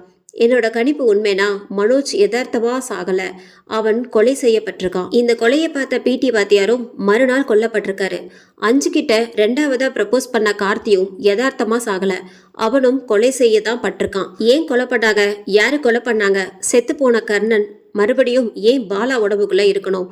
என்னோட எல்லா கேள்விகளுக்கும் பதில் 2 பேரால மட்டும்தான் கொடுக்க முடியும். ரஞ்சித் காலிங் டு அஞ்சு. அஞ்சு, கொஞ்சம் ஸ்டேஷன் வரைக்கும் வர முடியுமா? எதுக்கு சார்? வாங்க நேரில் பேசிக்கலாம், ரொம்ப முக்கியமான விஷயம். சரி, நான் மதியம் வரேன். அஞ்சு அம்மா கிட்ட சின்னதா பொய் சொல்லி சமாளிச்சுட்டு ஸ்டேஷனுக்கு போறா. காவல் நிலையத்தில் அஞ்சுவும் ரஞ்சித்தும் எதிரெதிரே நாற்காலியில உட்கார்ந்துட்டு இருக்காங்க. ரஞ்சித் இப்போ அஞ்சுவோட கண்களை ஒரு மாதிரி உத்து பார்த்துட்டு இருக்கான். சார் பேசுறோன்னு கூப்பிட்டுட்டு அமைதியா இருந்தா எப்படி? ஏகாம்பரம். Yes sir. இவரை பிடிச்சி உள்ள போடுங்க. இதை கேட்டு அஞ்சுவுக்கு பகீர்னு ஆயிடுச்சு. ஏகாம்பரம் அஞ்சு கையை பிடிச்சி இழுத்துட்டு போய் உள்ள வச்சு பூட்டுறார். நான் என்ன பண்ணேன்? விடுங்க விடுங்கன்னு கத்துறா. கண்ணெல்லாம் கலங்குது வேற. ரஞ்சித் எழுந்து அவகிட்ட போய் அழுதுட்டு இருக்கிற அஞ்சுவை நல்லா ஒத்து பார்க்கறான். நடிச்சது போதும் அஞ்சு. பைத்தியமா நீங்க? என்ன உளறீங்க? நான் நடிச்சிட்டு இருக்கேனா? மாட்டிக்கிட்ட அஞ்சு. போதும் நிறுத்து. ஐயோ, நீங்க என்ன சொல்றீங்கன்னு எனக்கு புரியல. கர்ணனும் நீயும் உயிருக்கு உயிரான காதலர்கள். நீயும் அவனும் சேர்ந்து தான் 3 கொலையும் பண்ணியிருக்கீங்க. உங்களுக்கு பிரச்சனை ஏற்பட்டு கடைசியா நீ அவனை வேண்டான்னு சொல்லியிருக்க. அதில் தான் அவன் தற்கொலை பண்ணியிருக்கான். செத்ததுக்கப்புறம் பேயா அவன் பாலா உடம்புக்குள்ளே வந்ததும் உனக்கு தெரியும். இப்போ நீயும் கர்ணனும் சேர்ந்து ஏதோ பெருசாக பிளான் பண்ணுறீங்க. என்னன்னு ஒழுங்கா உண்மையை சொல்லிடு. உன்னை விட்டுடுறேன். இல்லைனா 3 கொலையும் நீ தான் பண்ணன்னு உன்னை லைஃப் லாங் ஜெயிலில் உட்கார வச்சிருவேன். ஐயோ சார், சத்தியமாக எனக்கு கர்ணன் யாருன்னே தெரியாது. தயவு செஞ்சு என்னை விட்டுருங்க. ஏகாம்பரம், லேடிஸ் போலீஸ் 4 பேரை வர சொல்லுங்க. வந்து லாட கட்டட்டும். அப்போ வரும் உண்மை. சரிங்க சார், உடனே வர சொல்கிறேன். ஏகா பெண் காவலருக்கு விஷயத்தையே சொல்லி வர சொல்கிறான். அஞ்சு செம்மையாக அழுகிறா. நீ என் நண்பனோட பொண்டாட்டி, அதனால வழக்கு எதுவும் இல்லாமல் நாம் இதுக்குள்ளேயே முடிச்சுக்கலாம். நான் கேட்டதுக்கு உண்மையை மட்டும் சொல்லு. எனக்கு எதுவும் தெரியாதுன்னு தேம்பி தேம்பி அழுறா. சொல்ல மாட்ட போலையே. சார், பெண் காவலர் வர எவ்வளோ நேரம் ஆகும்? 15 நிமிஷத்துல வந்துருவாங்க. ரஞ்சித் அவ நாற்காலியில போய் உட்கார்ந்து அஞ்சு அழுகிறத நல்லா வேடிக்கை பார்க்கறான். அவ கண்ணையே நல்லா உத்து கவனிக்கிறான். 15 நிமிடங்களுக்கு பிறகு ஏகா கதவை திற. சரிங்க சார். ஏகா கதவை திறந்து அஞ்சுவை கூப்பிட்டு வந்து உட்கார சொல்றான். அஞ்சு அழுதுகிட்டே இருக்கா. முகத்தை சிரிப்புடன் வைத்து கொண்டு, அஞ்சு போதும், அழுகிறத நிறுத்துங்க. கண்ணை தொடக்கிறா. தயவு செஞ்சு என்னை நம்புங்க. எனக்கு கர்ணனே யாருன்னே தெரியாது. நான் எதுவும் பண்ணலை சார். சாரி அஞ்சு, சாரி, மன்னிச்சுக்கோங்க. இங்கே இப்போ நடந்தது ஒரு சின்ன நாடகம் மாதிரியான விசாரணை. தப்பாக எடுத்துக்காதீங்க அஞ்சு. எனக்கு வேற வழி தெரியல. மன்னிச்சுக்கோங்க ப்ளீஸ். ரஞ்சித் அஞ்சுவை சமாதானப்படுத்தி அவகிட்ட ரகசியமா சில விஷயங்களை சொல்றான். அவளும் சரி என்கிறாள். எனக்கு உங்க உதவி கண்டிப்பா வேணும். Okay sir. அஞ்சு ஸ்டேஷன்ல இருந்து கிளம்பிடுறா. எனக்கு இருந்த 2 வழிகள்ல ஒன்று தப்பாயிடுச்சு. என் கணிப்பு தப்பு தான். உண்மையாவே அஞ்சு அப்பாவிதான். எனக்கு இப்போ இருக்கிறது 2வது வழி. கர்ணன் கிட்டேயே போய் என்ன நடந்துச்சு அப்படிங்கிற உண்மையை கேட்க போறேன். ரஞ்சித் இப்போ போர்டில் ரஹீம் பாயின்னு எழுதுறான். விசாரிச்ச வரைக்கும் இவர் ஃப்ராடு இல்லைன்னு தெரிய வந்தது. ஏகாவும் ரஞ்சித்தும் இப்போது அவரோட இடத்துல அவர் எதிர்க்க உட்கார்ந்துருக்காங்க. வணக்கம் பாய். நான் ரொம்ப முக்கியமான ஒரு பிரச்சனைக்காக உங்ககிட்ட வந்திருக்கேன். இதில் நீங்கள் தப்பாக இருக்கீங்கன்னு நான் கண்டுபிடிச்சா நீங்கள் ஜெயிலுக்கு போகிறத யாராலையும் தடுக்க முடியாது. உங்கள் பிரச்சனை என்னன்னு சொல்லுங்க தம்பி. ரஞ்சித் சொல்ல ஆரம்பிக்க, உண்மையை மட்டும்தான் சொல்லணும். பொய் சொன்னீங்கன்னா என்னால் எந்த உதவியும் பண்ண முடியாது. இதை கேட்ட ரஞ்சித் ஏகாம்பரத்தையும் அங்கே இருப்பவர்களையும் வெளியே போக சொல்கிறான். அனைவரும் வெளியே செல்ல ரஞ்சித் அவரிடம் அனைத்தையும் சொல்லி முடிக்கிறார். 5 வருஷமா ஒரே உடம்புக்குள்ளையா? இது கொஞ்சம் சிக்கல் தான்.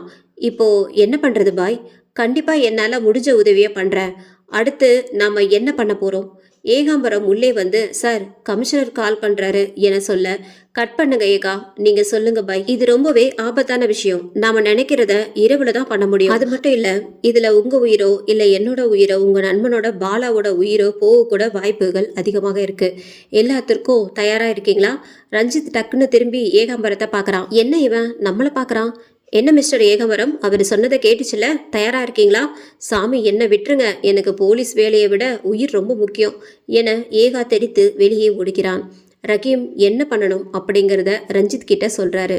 அடுத்த நாள் காவல் நிலையத்தில், ஏகா சார், ஏகாம்பரம், ஐயோ கூப்பிடுறானே. ஏகா சார், உங்க பொண்டாட்டி குழந்தைங்க எல்லாரும் ஊருக்கு போயிருக்காங்க. நானும் போகணும். விடுப்பு கேட்டிங்களாமே? ஆமாம் சார். விடுப்பு எடுத்துக்கவா? அப்போ உங்க வீட்டில் யாரும் இல்லை, நீங்க மட்டும்தான் பாவம் தனியாக கஷ்டப்படுறீங்க, அப்படிதானே? தெய்வம் சார், நீங்க எதுலையாச்சும் கோர்த்து விட்டு கொன்றுவீங்களோன்னு உங்களை போய் தப்பா நினைச்சிட்டேனே சார், மன்னிச்சுக்கோங்க சார். அட இருக்கட்டும் ஏகா, நமக்குள்ள எதுக்கு மன்னிப்பெல்லாம்? நன்றி சார். அப்போ நிஜமா வீட்டில் யாரும் இல்லை?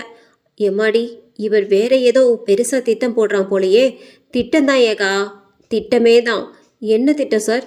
பாலா கிட்ட அதாவது கர்ணன் கிட்ட பேசி உண்மையை வாங்கணும்னா ஆள் இல்லாத தனி இடம் ஒன்று ஏற்பாடு பண்ணணும்னு ரஹீம் சொன்னார். அதான் உங்கள் வீடை பயன்படுத்தலான்னு நினைக்கிறேன். செத்தோண்டா. இன்னைக்கு ராத்திரி 1:30க்கு உங்கள் வீட்டுக்கு முற்றத்தில் நான் சொன்னதெல்லாம் தயார் பண்ணி வைங்க. ரஹீம் அங்கே வந்துடுவார். நான் பாலாவை கூப்பிட்டுட்டு வந்துடுறேன்.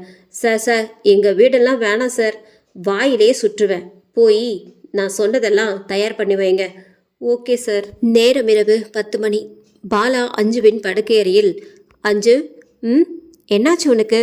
இப்பெல்லாம் என்கிட்ட இந்த தவிர வேறு எதுவுமே பேசுகிறதில்ல. இல்லையே, நல்லா தானே பேசுகிறேன். பக்கத்தில் வா. உட்கார சொல்லி அவன் மடியில் படுத்துக்கிறான். ஐ லவ் யூ அஞ்சு. மறுபடியும் தானா? I love you too. நான் ஓரளவுக்கு கவனிச்சிட்டேன் நீ ஏன் இப்படி இருக்கன்னு. என்ன பிரச்சனை? உன்கிட்ட இல்லை, என்கிட்ட தான் இருக்குது. எனக்குள்ள நிறைய மாற்றங்களை இந்த 5 வருஷத்தில் நான் உணர்ந்திருக்கேன். நிறைய தடவை நான் என்ன பண்ணுறேன்னு எனக்கே தெரியாமல் போயிருக்கு. எனக்குள்ள யாரோ இருக்கிற மாதிரி ஃபீல் ஆகுது. ஒருவேளை நீ பார்த்த அந்த இன்னொரு முகம், அவன் பேர் கூட ஏதோ கர்ணன்னு, அவன் தான் எனக்குள்ள இருக்கானோன்னு தோணுது. பாலா நிறுத்து, ரொம்ப யோசிக்காத. நீ நினைக்கிற அளவுக்கு ஒன்றும் இல்லை, நீ நார்மல் தான். இல்லடி, பொய் சொல்கிற. என்னை பற்றி எனக்கு தெரியும். ஏதோ நடக்குது, அதை நீயும் மறைக்க பார்க்குற. பாலா அமைதியாக இரு. உண்மையை சொல்லு அஞ்சு. உனக்கு தெரியுது எனக்குள்ள நடக்கிற இந்த மாற்றங்கள். சொல்லு, நான் என்னவா மாறுறேன்? ப்ளீஸ் சொல்லு. ஸ்டூபிட் மாதிரி உளறிக்கிட்டு ஒழுங்காக தூங்கு. எனக்கு தூக்கம் வருது. அமைதியாக பெட்ஷீட் பொத்திட்டு படுத்துக்கிறா. பாலாவும் படுத்து அப்படியே திங்க் பண்ணுறான். திடீர்னு அவள் பெட்ஷீட்டை இழுத்து அவளை கட்டி பிடிச்சி முத்தம் கொடுத்து வெறி பிடிச்சவன் மாதிரி அவளை உதட்ட கடிக்கிறான். அஞ்சு உதட்டிலேருந்து ரத்தம் வர ஆரம்பிக்குது. அப்படியே அந்த ரத்தத்தையும் சேர்த்து குடிக்கிறான். அஞ்சு கட்டியிருக்கிற புடவையை கலட்டி தூக்கி வீசுகிறான். எல்லாத்தையும் கலட்டி தூக்கி வீசுகிறான். வலியை பொறுத்துக்கிட்ட அஞ்சு பாலா கண்ணையே பார்க்குறா. அவன் கண்ணை ஆழமாக பார்க்குறா. கேவலம் இந்த செக்ஸுக்காக தான் எல்லாமே பண்ணுறியா? வெறும் செக்ஸுக்காக மட்டும் இல்லை, பின்ன எதுக்காக இப்படி? நடக்கும்போது உனக்கே புரியும். எனக்கு இப்போவே தெரியணும். என்ன தெரியணும்? எதுக்காக பாலா உடம்புல இருக்க? அது அவனோட கர்மா. புரியல. நீ என்ன அவ்வளோ பெரிய அழகியா? எல்லாரும் உன்னையே சுற்றி சுற்றி வராங்க. இருக்கலாம், உன்னோட கண்களுக்குள்ள நான் மூழ்கிட்டேன் அஞ்சு. அதில் இருந்து என்னால் வெளியே வரவே முடியல. சீக்கிரமாக உன்கிட்ட பேச வருவேன், காத்துட்டு. அப்போ நீ ஏன் என்கிட்ட பேச வரல? எனக்கு தெரியல. நிறைய தடவை உன்கிட்ட வந்து பேசணும்னு நினைப்பேன். ஏதோ ஒன்று தடுக்குது. அதான் என்ன உன்கிட்ட பேச விடல போல. பேசாதது உன்னோட தப்பு தானே? ஆமாம், ஏன் தப்பு தான். அதுக்காக நான் வருத்தப்பட்டேன். ஆனால் இப்போ இல்லை. ஏன்னா இப்போ நான் உன் கூட வாழ்ந்துட்டுருக்கேன். நீ எனக்கானவ. எவ்வளோ நாளைக்கு இப்படி? சொல்லு சொல்லு, சீக்கிரம் சொல்லு. லூசாடி நீ? நான் உன்னை கேட்குறேன், எனக்கு என்ன நடந்ததுன்னு நீ என்கிட்ட வந்து சொல்லுன்னு சொல்கிற. பாலா, உண்மையை சொல்லு அஞ்சு. இப்போ கூட நான் இன்னொரு ஆளாக மாறினேன் தானே? ஆமாம். அதிர்ச்சியெல்லாம் ஆகாத. நிஜமாக தான் சொல்கிறியா? உன்கிட்ட இனி இது மறைக்க விரும்பல பாலா. நீ அடிக்கடி இன்னொருத்தனா மாறுற. நீ நினைக்கிறது உண்மைதான். ரஞ்சித் சொன்ன அந்த கர்ணனா? ஆமாம். இதெல்லாம் இவன்கிட்ட சொல்கிறதுனால என்ன மாறிட போகுது அஞ்சு? எனக்கு இப்போவே அவனை கொல்லணும்னு தோணுது. இல்லை, நீ அவனை ஒன்றும் பண்ண மாட்ட, பண்ணவும் முடியாது. அப்படி ஏதாவது பண்ணா உன்னால் நீ ஆசைப்பட்ட வாழ்க்கையை வாழ முடியாது. அதனால் நீ அப்படி பண்ண மாட்ட. கொலைனா அது நீ நினைக்கிற மாதிரி கொலை இல்லை. வேற? அப்போது பாலாவின் மொபைல் ரிங் அடிக்க பாலா இயல்பு நிலைக்கு திரும்புகிறான். அவன் போன் எடுத்து அட்டன் செய்து காதில் வைக்க நேரம் இரவு 12. மச்சான், உடனே கிளம்பி ஸ்டேஷன் வரைக்கும் வாடா. என்னடா இந்த நேரத்தில் போய் ஸ்டேஷனுக்கு வர சொல்கிற? ஒரு முக்கியமான கேஸ்டா, உன் உதவி வேணும்.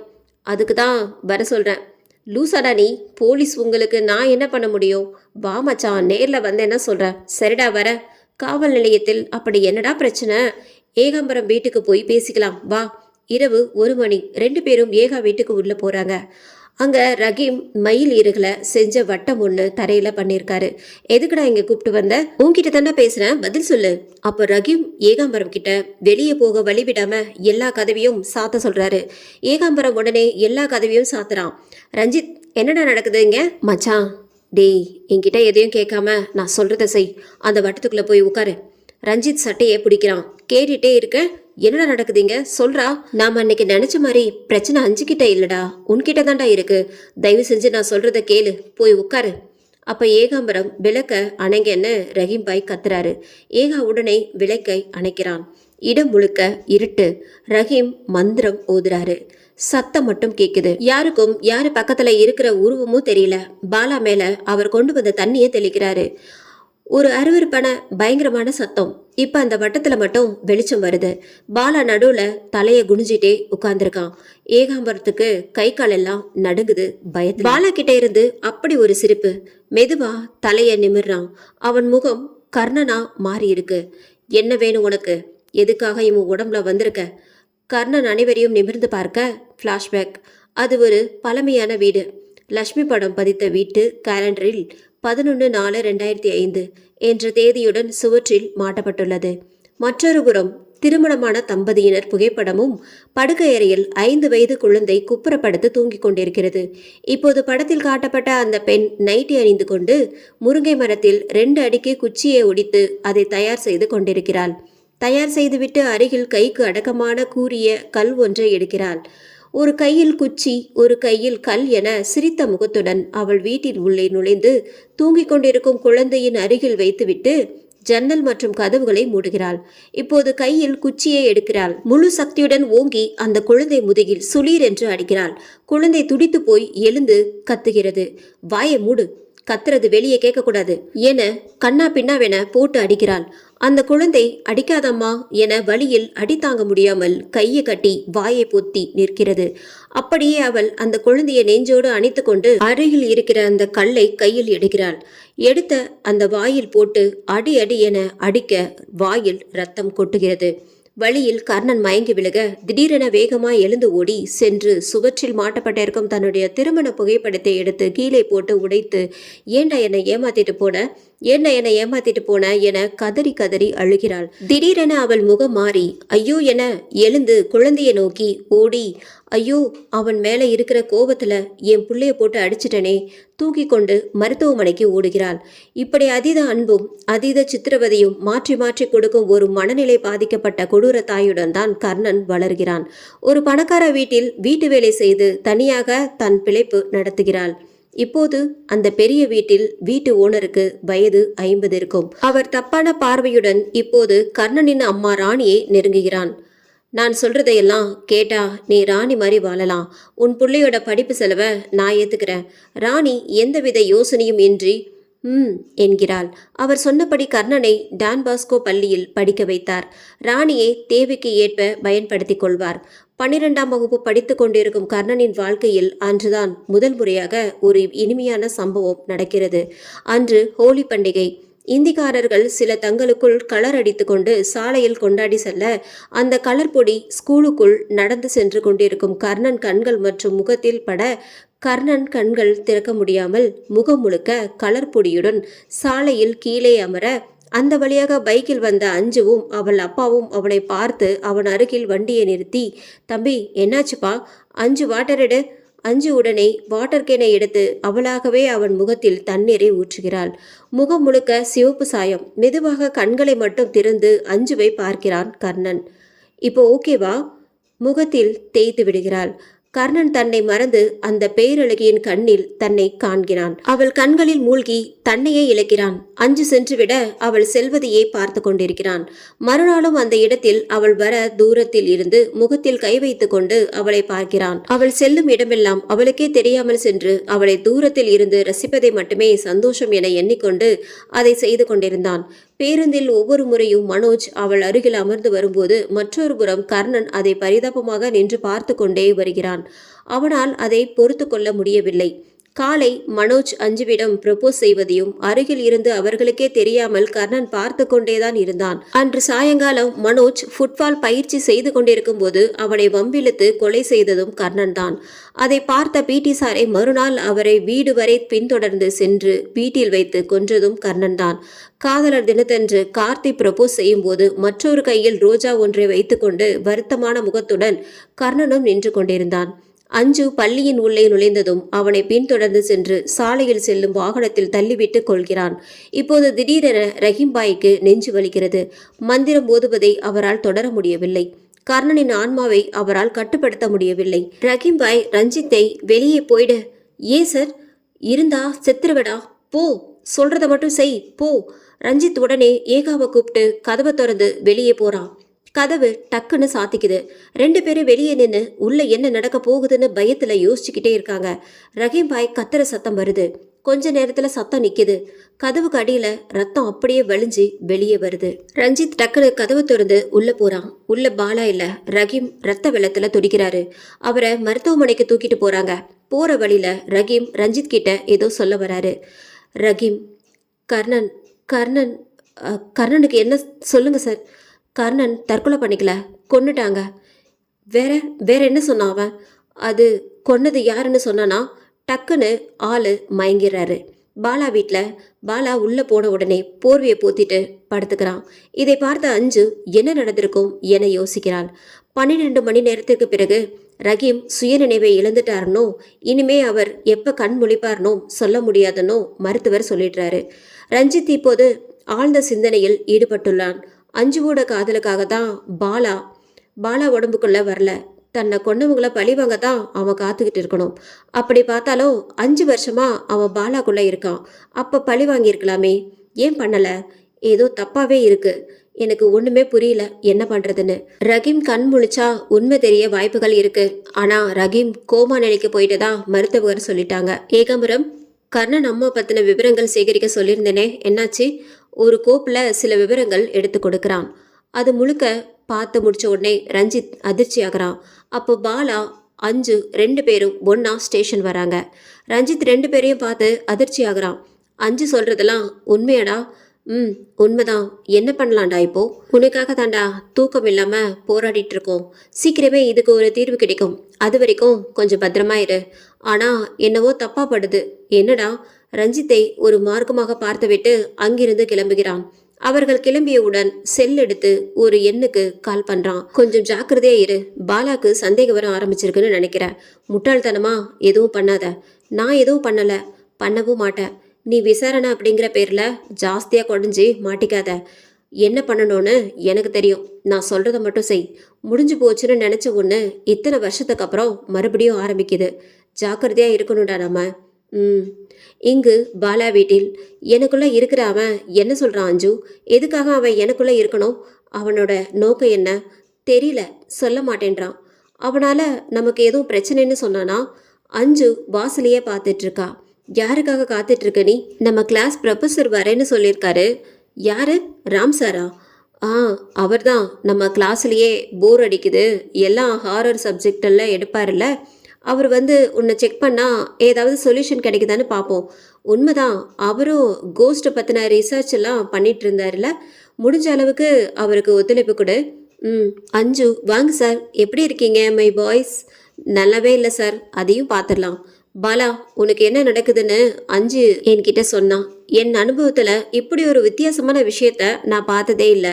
உனக்கு என்ன நடக்குதுன்னு உனக்கே தெரியுது, ஆனால் அதை உன்னால் கட்டுப்படுத்த முடியல. அப்படிதானே நினைக்கிறேன். செத்து போனவரோட ஆன்மா உங்களுக்குள்ள இருக்கிறத நீ ஏன் நம்புற? அப்படிதானே பாலா? நம்புறது இல்லை சார், அதான் உண்மை. குறுக்க பேசாத. நீ சொல்லு பாலா, அது எந்த அளவுக்கு உண்மைன்னா அது எதுக்காக உங்களை தேடி வந்திருக்கு, என்ன செய்ய போகுது அப்படிங்கிறத தெரிஞ்சுக்குவோம். சார், நீங்கள் சாதாரணமாக நினைக்க வேண்டாம். முன்னாடியே இதை முயற்சி பண்ண ரஹீம் அப்படிங்கிற ஒருத்தர் உயிருக்கே போராடிட்டு இருக்காரு. நீ சொல்கிற அந்த செத்துப்போன ஆன்மா உண்மையிலேயே பாலா உடம்புல இருந்தா அதை நாம் இந்த உடம்பை விட்டு அனுப்பணும்னு நினச்சா மட்டும்தான் அந்த ஆன்மா நமக்கு ஆபத்தை உண்டு பண்ணும். மற்றபடி அதை நம்ம புரிஞ்சிக்க முயற்சி பண்ணால் அதுக்கிட்ட இருந்து நம்ம நிறைய தெரிஞ்சுக்கலாம். சரிம்மா, வீட்டில் பெரியவங்க யாரும் இல்லைல்ல? திருப்பதி போயிருக்காங்க சார். யாரும் இல்லை. அந்த ஆன்மாவோட பேர் என்னன்னு சொன்னீங்க? கர்ணன். சரி, போங்க. வெளிக்காத்து வீட்டுக்குள்ளே வர முடியாத அளவுக்கு வீட்டு கதவு எல்லாத்தையும் ஒன்று விடாமல் சாத்திட்டு வாங்க.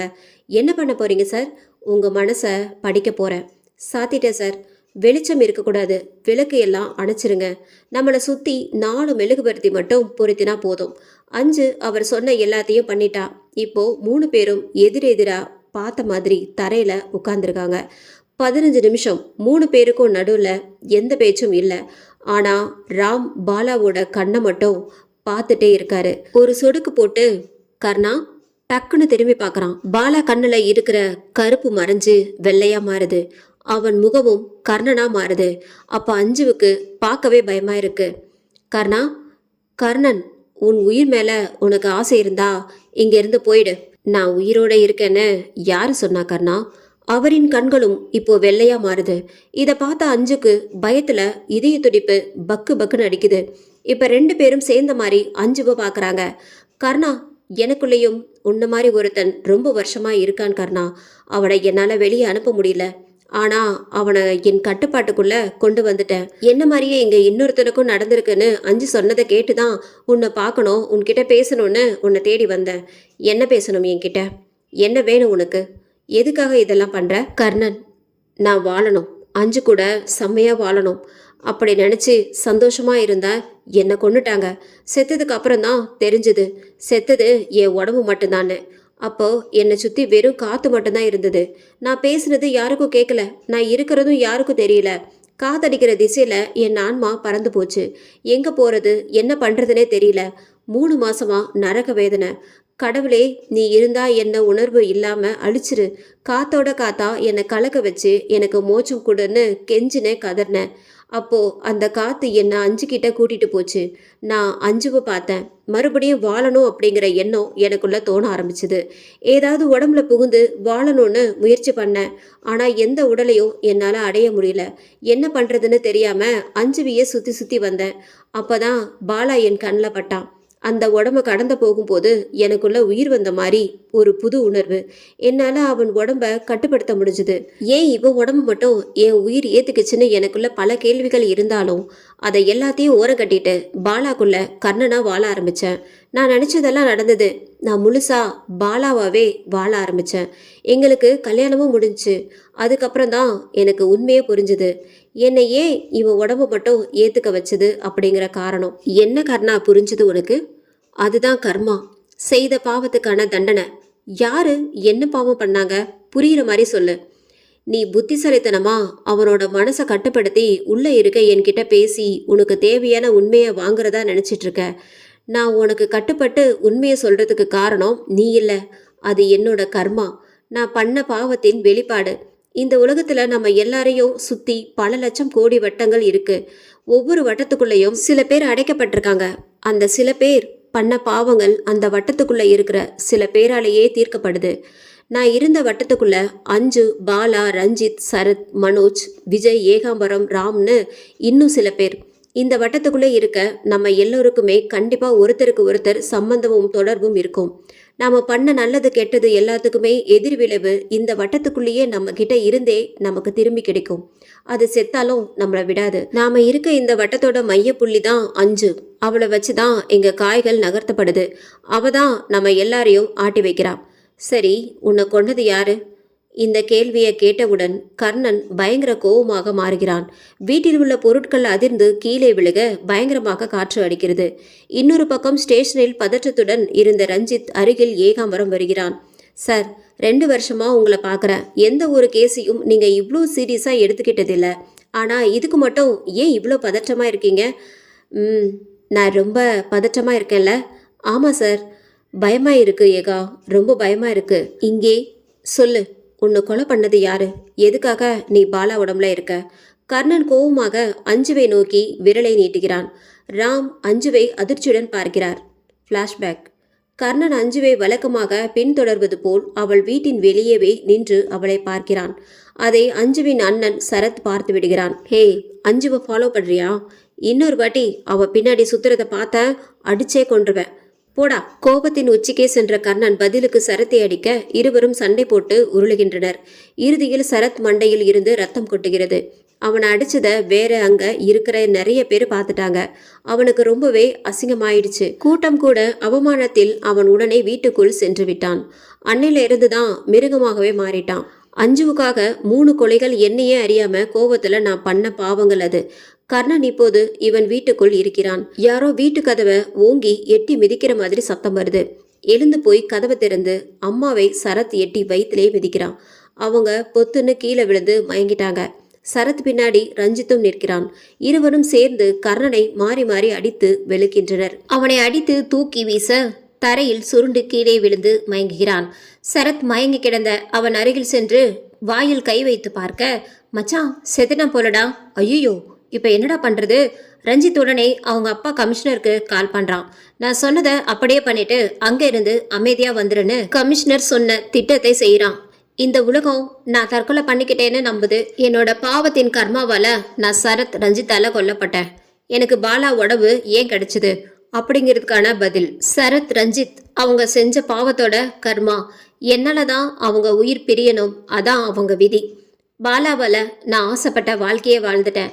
இது பாலாவோட கர்ம வினை. இங்க காரணம் இல்லாம எதுவும் நடக்கிறதில்ல. நமக்கே தெரியாத சக்தி ஒன்று நம்மளை இயக்கிக்கிட்டே இருக்கு.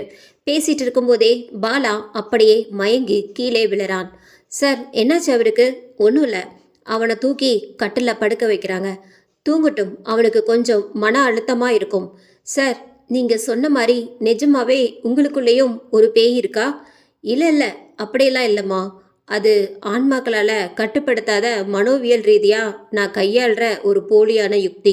என்னம்மா, உன் புருஷன் உன் அண்ணனை கொல்ல போகிறதா சொல்கிறான். உன் கண்ணில் கொஞ்சம் கூட கோவமோ வருத்தமோ இல்லையே.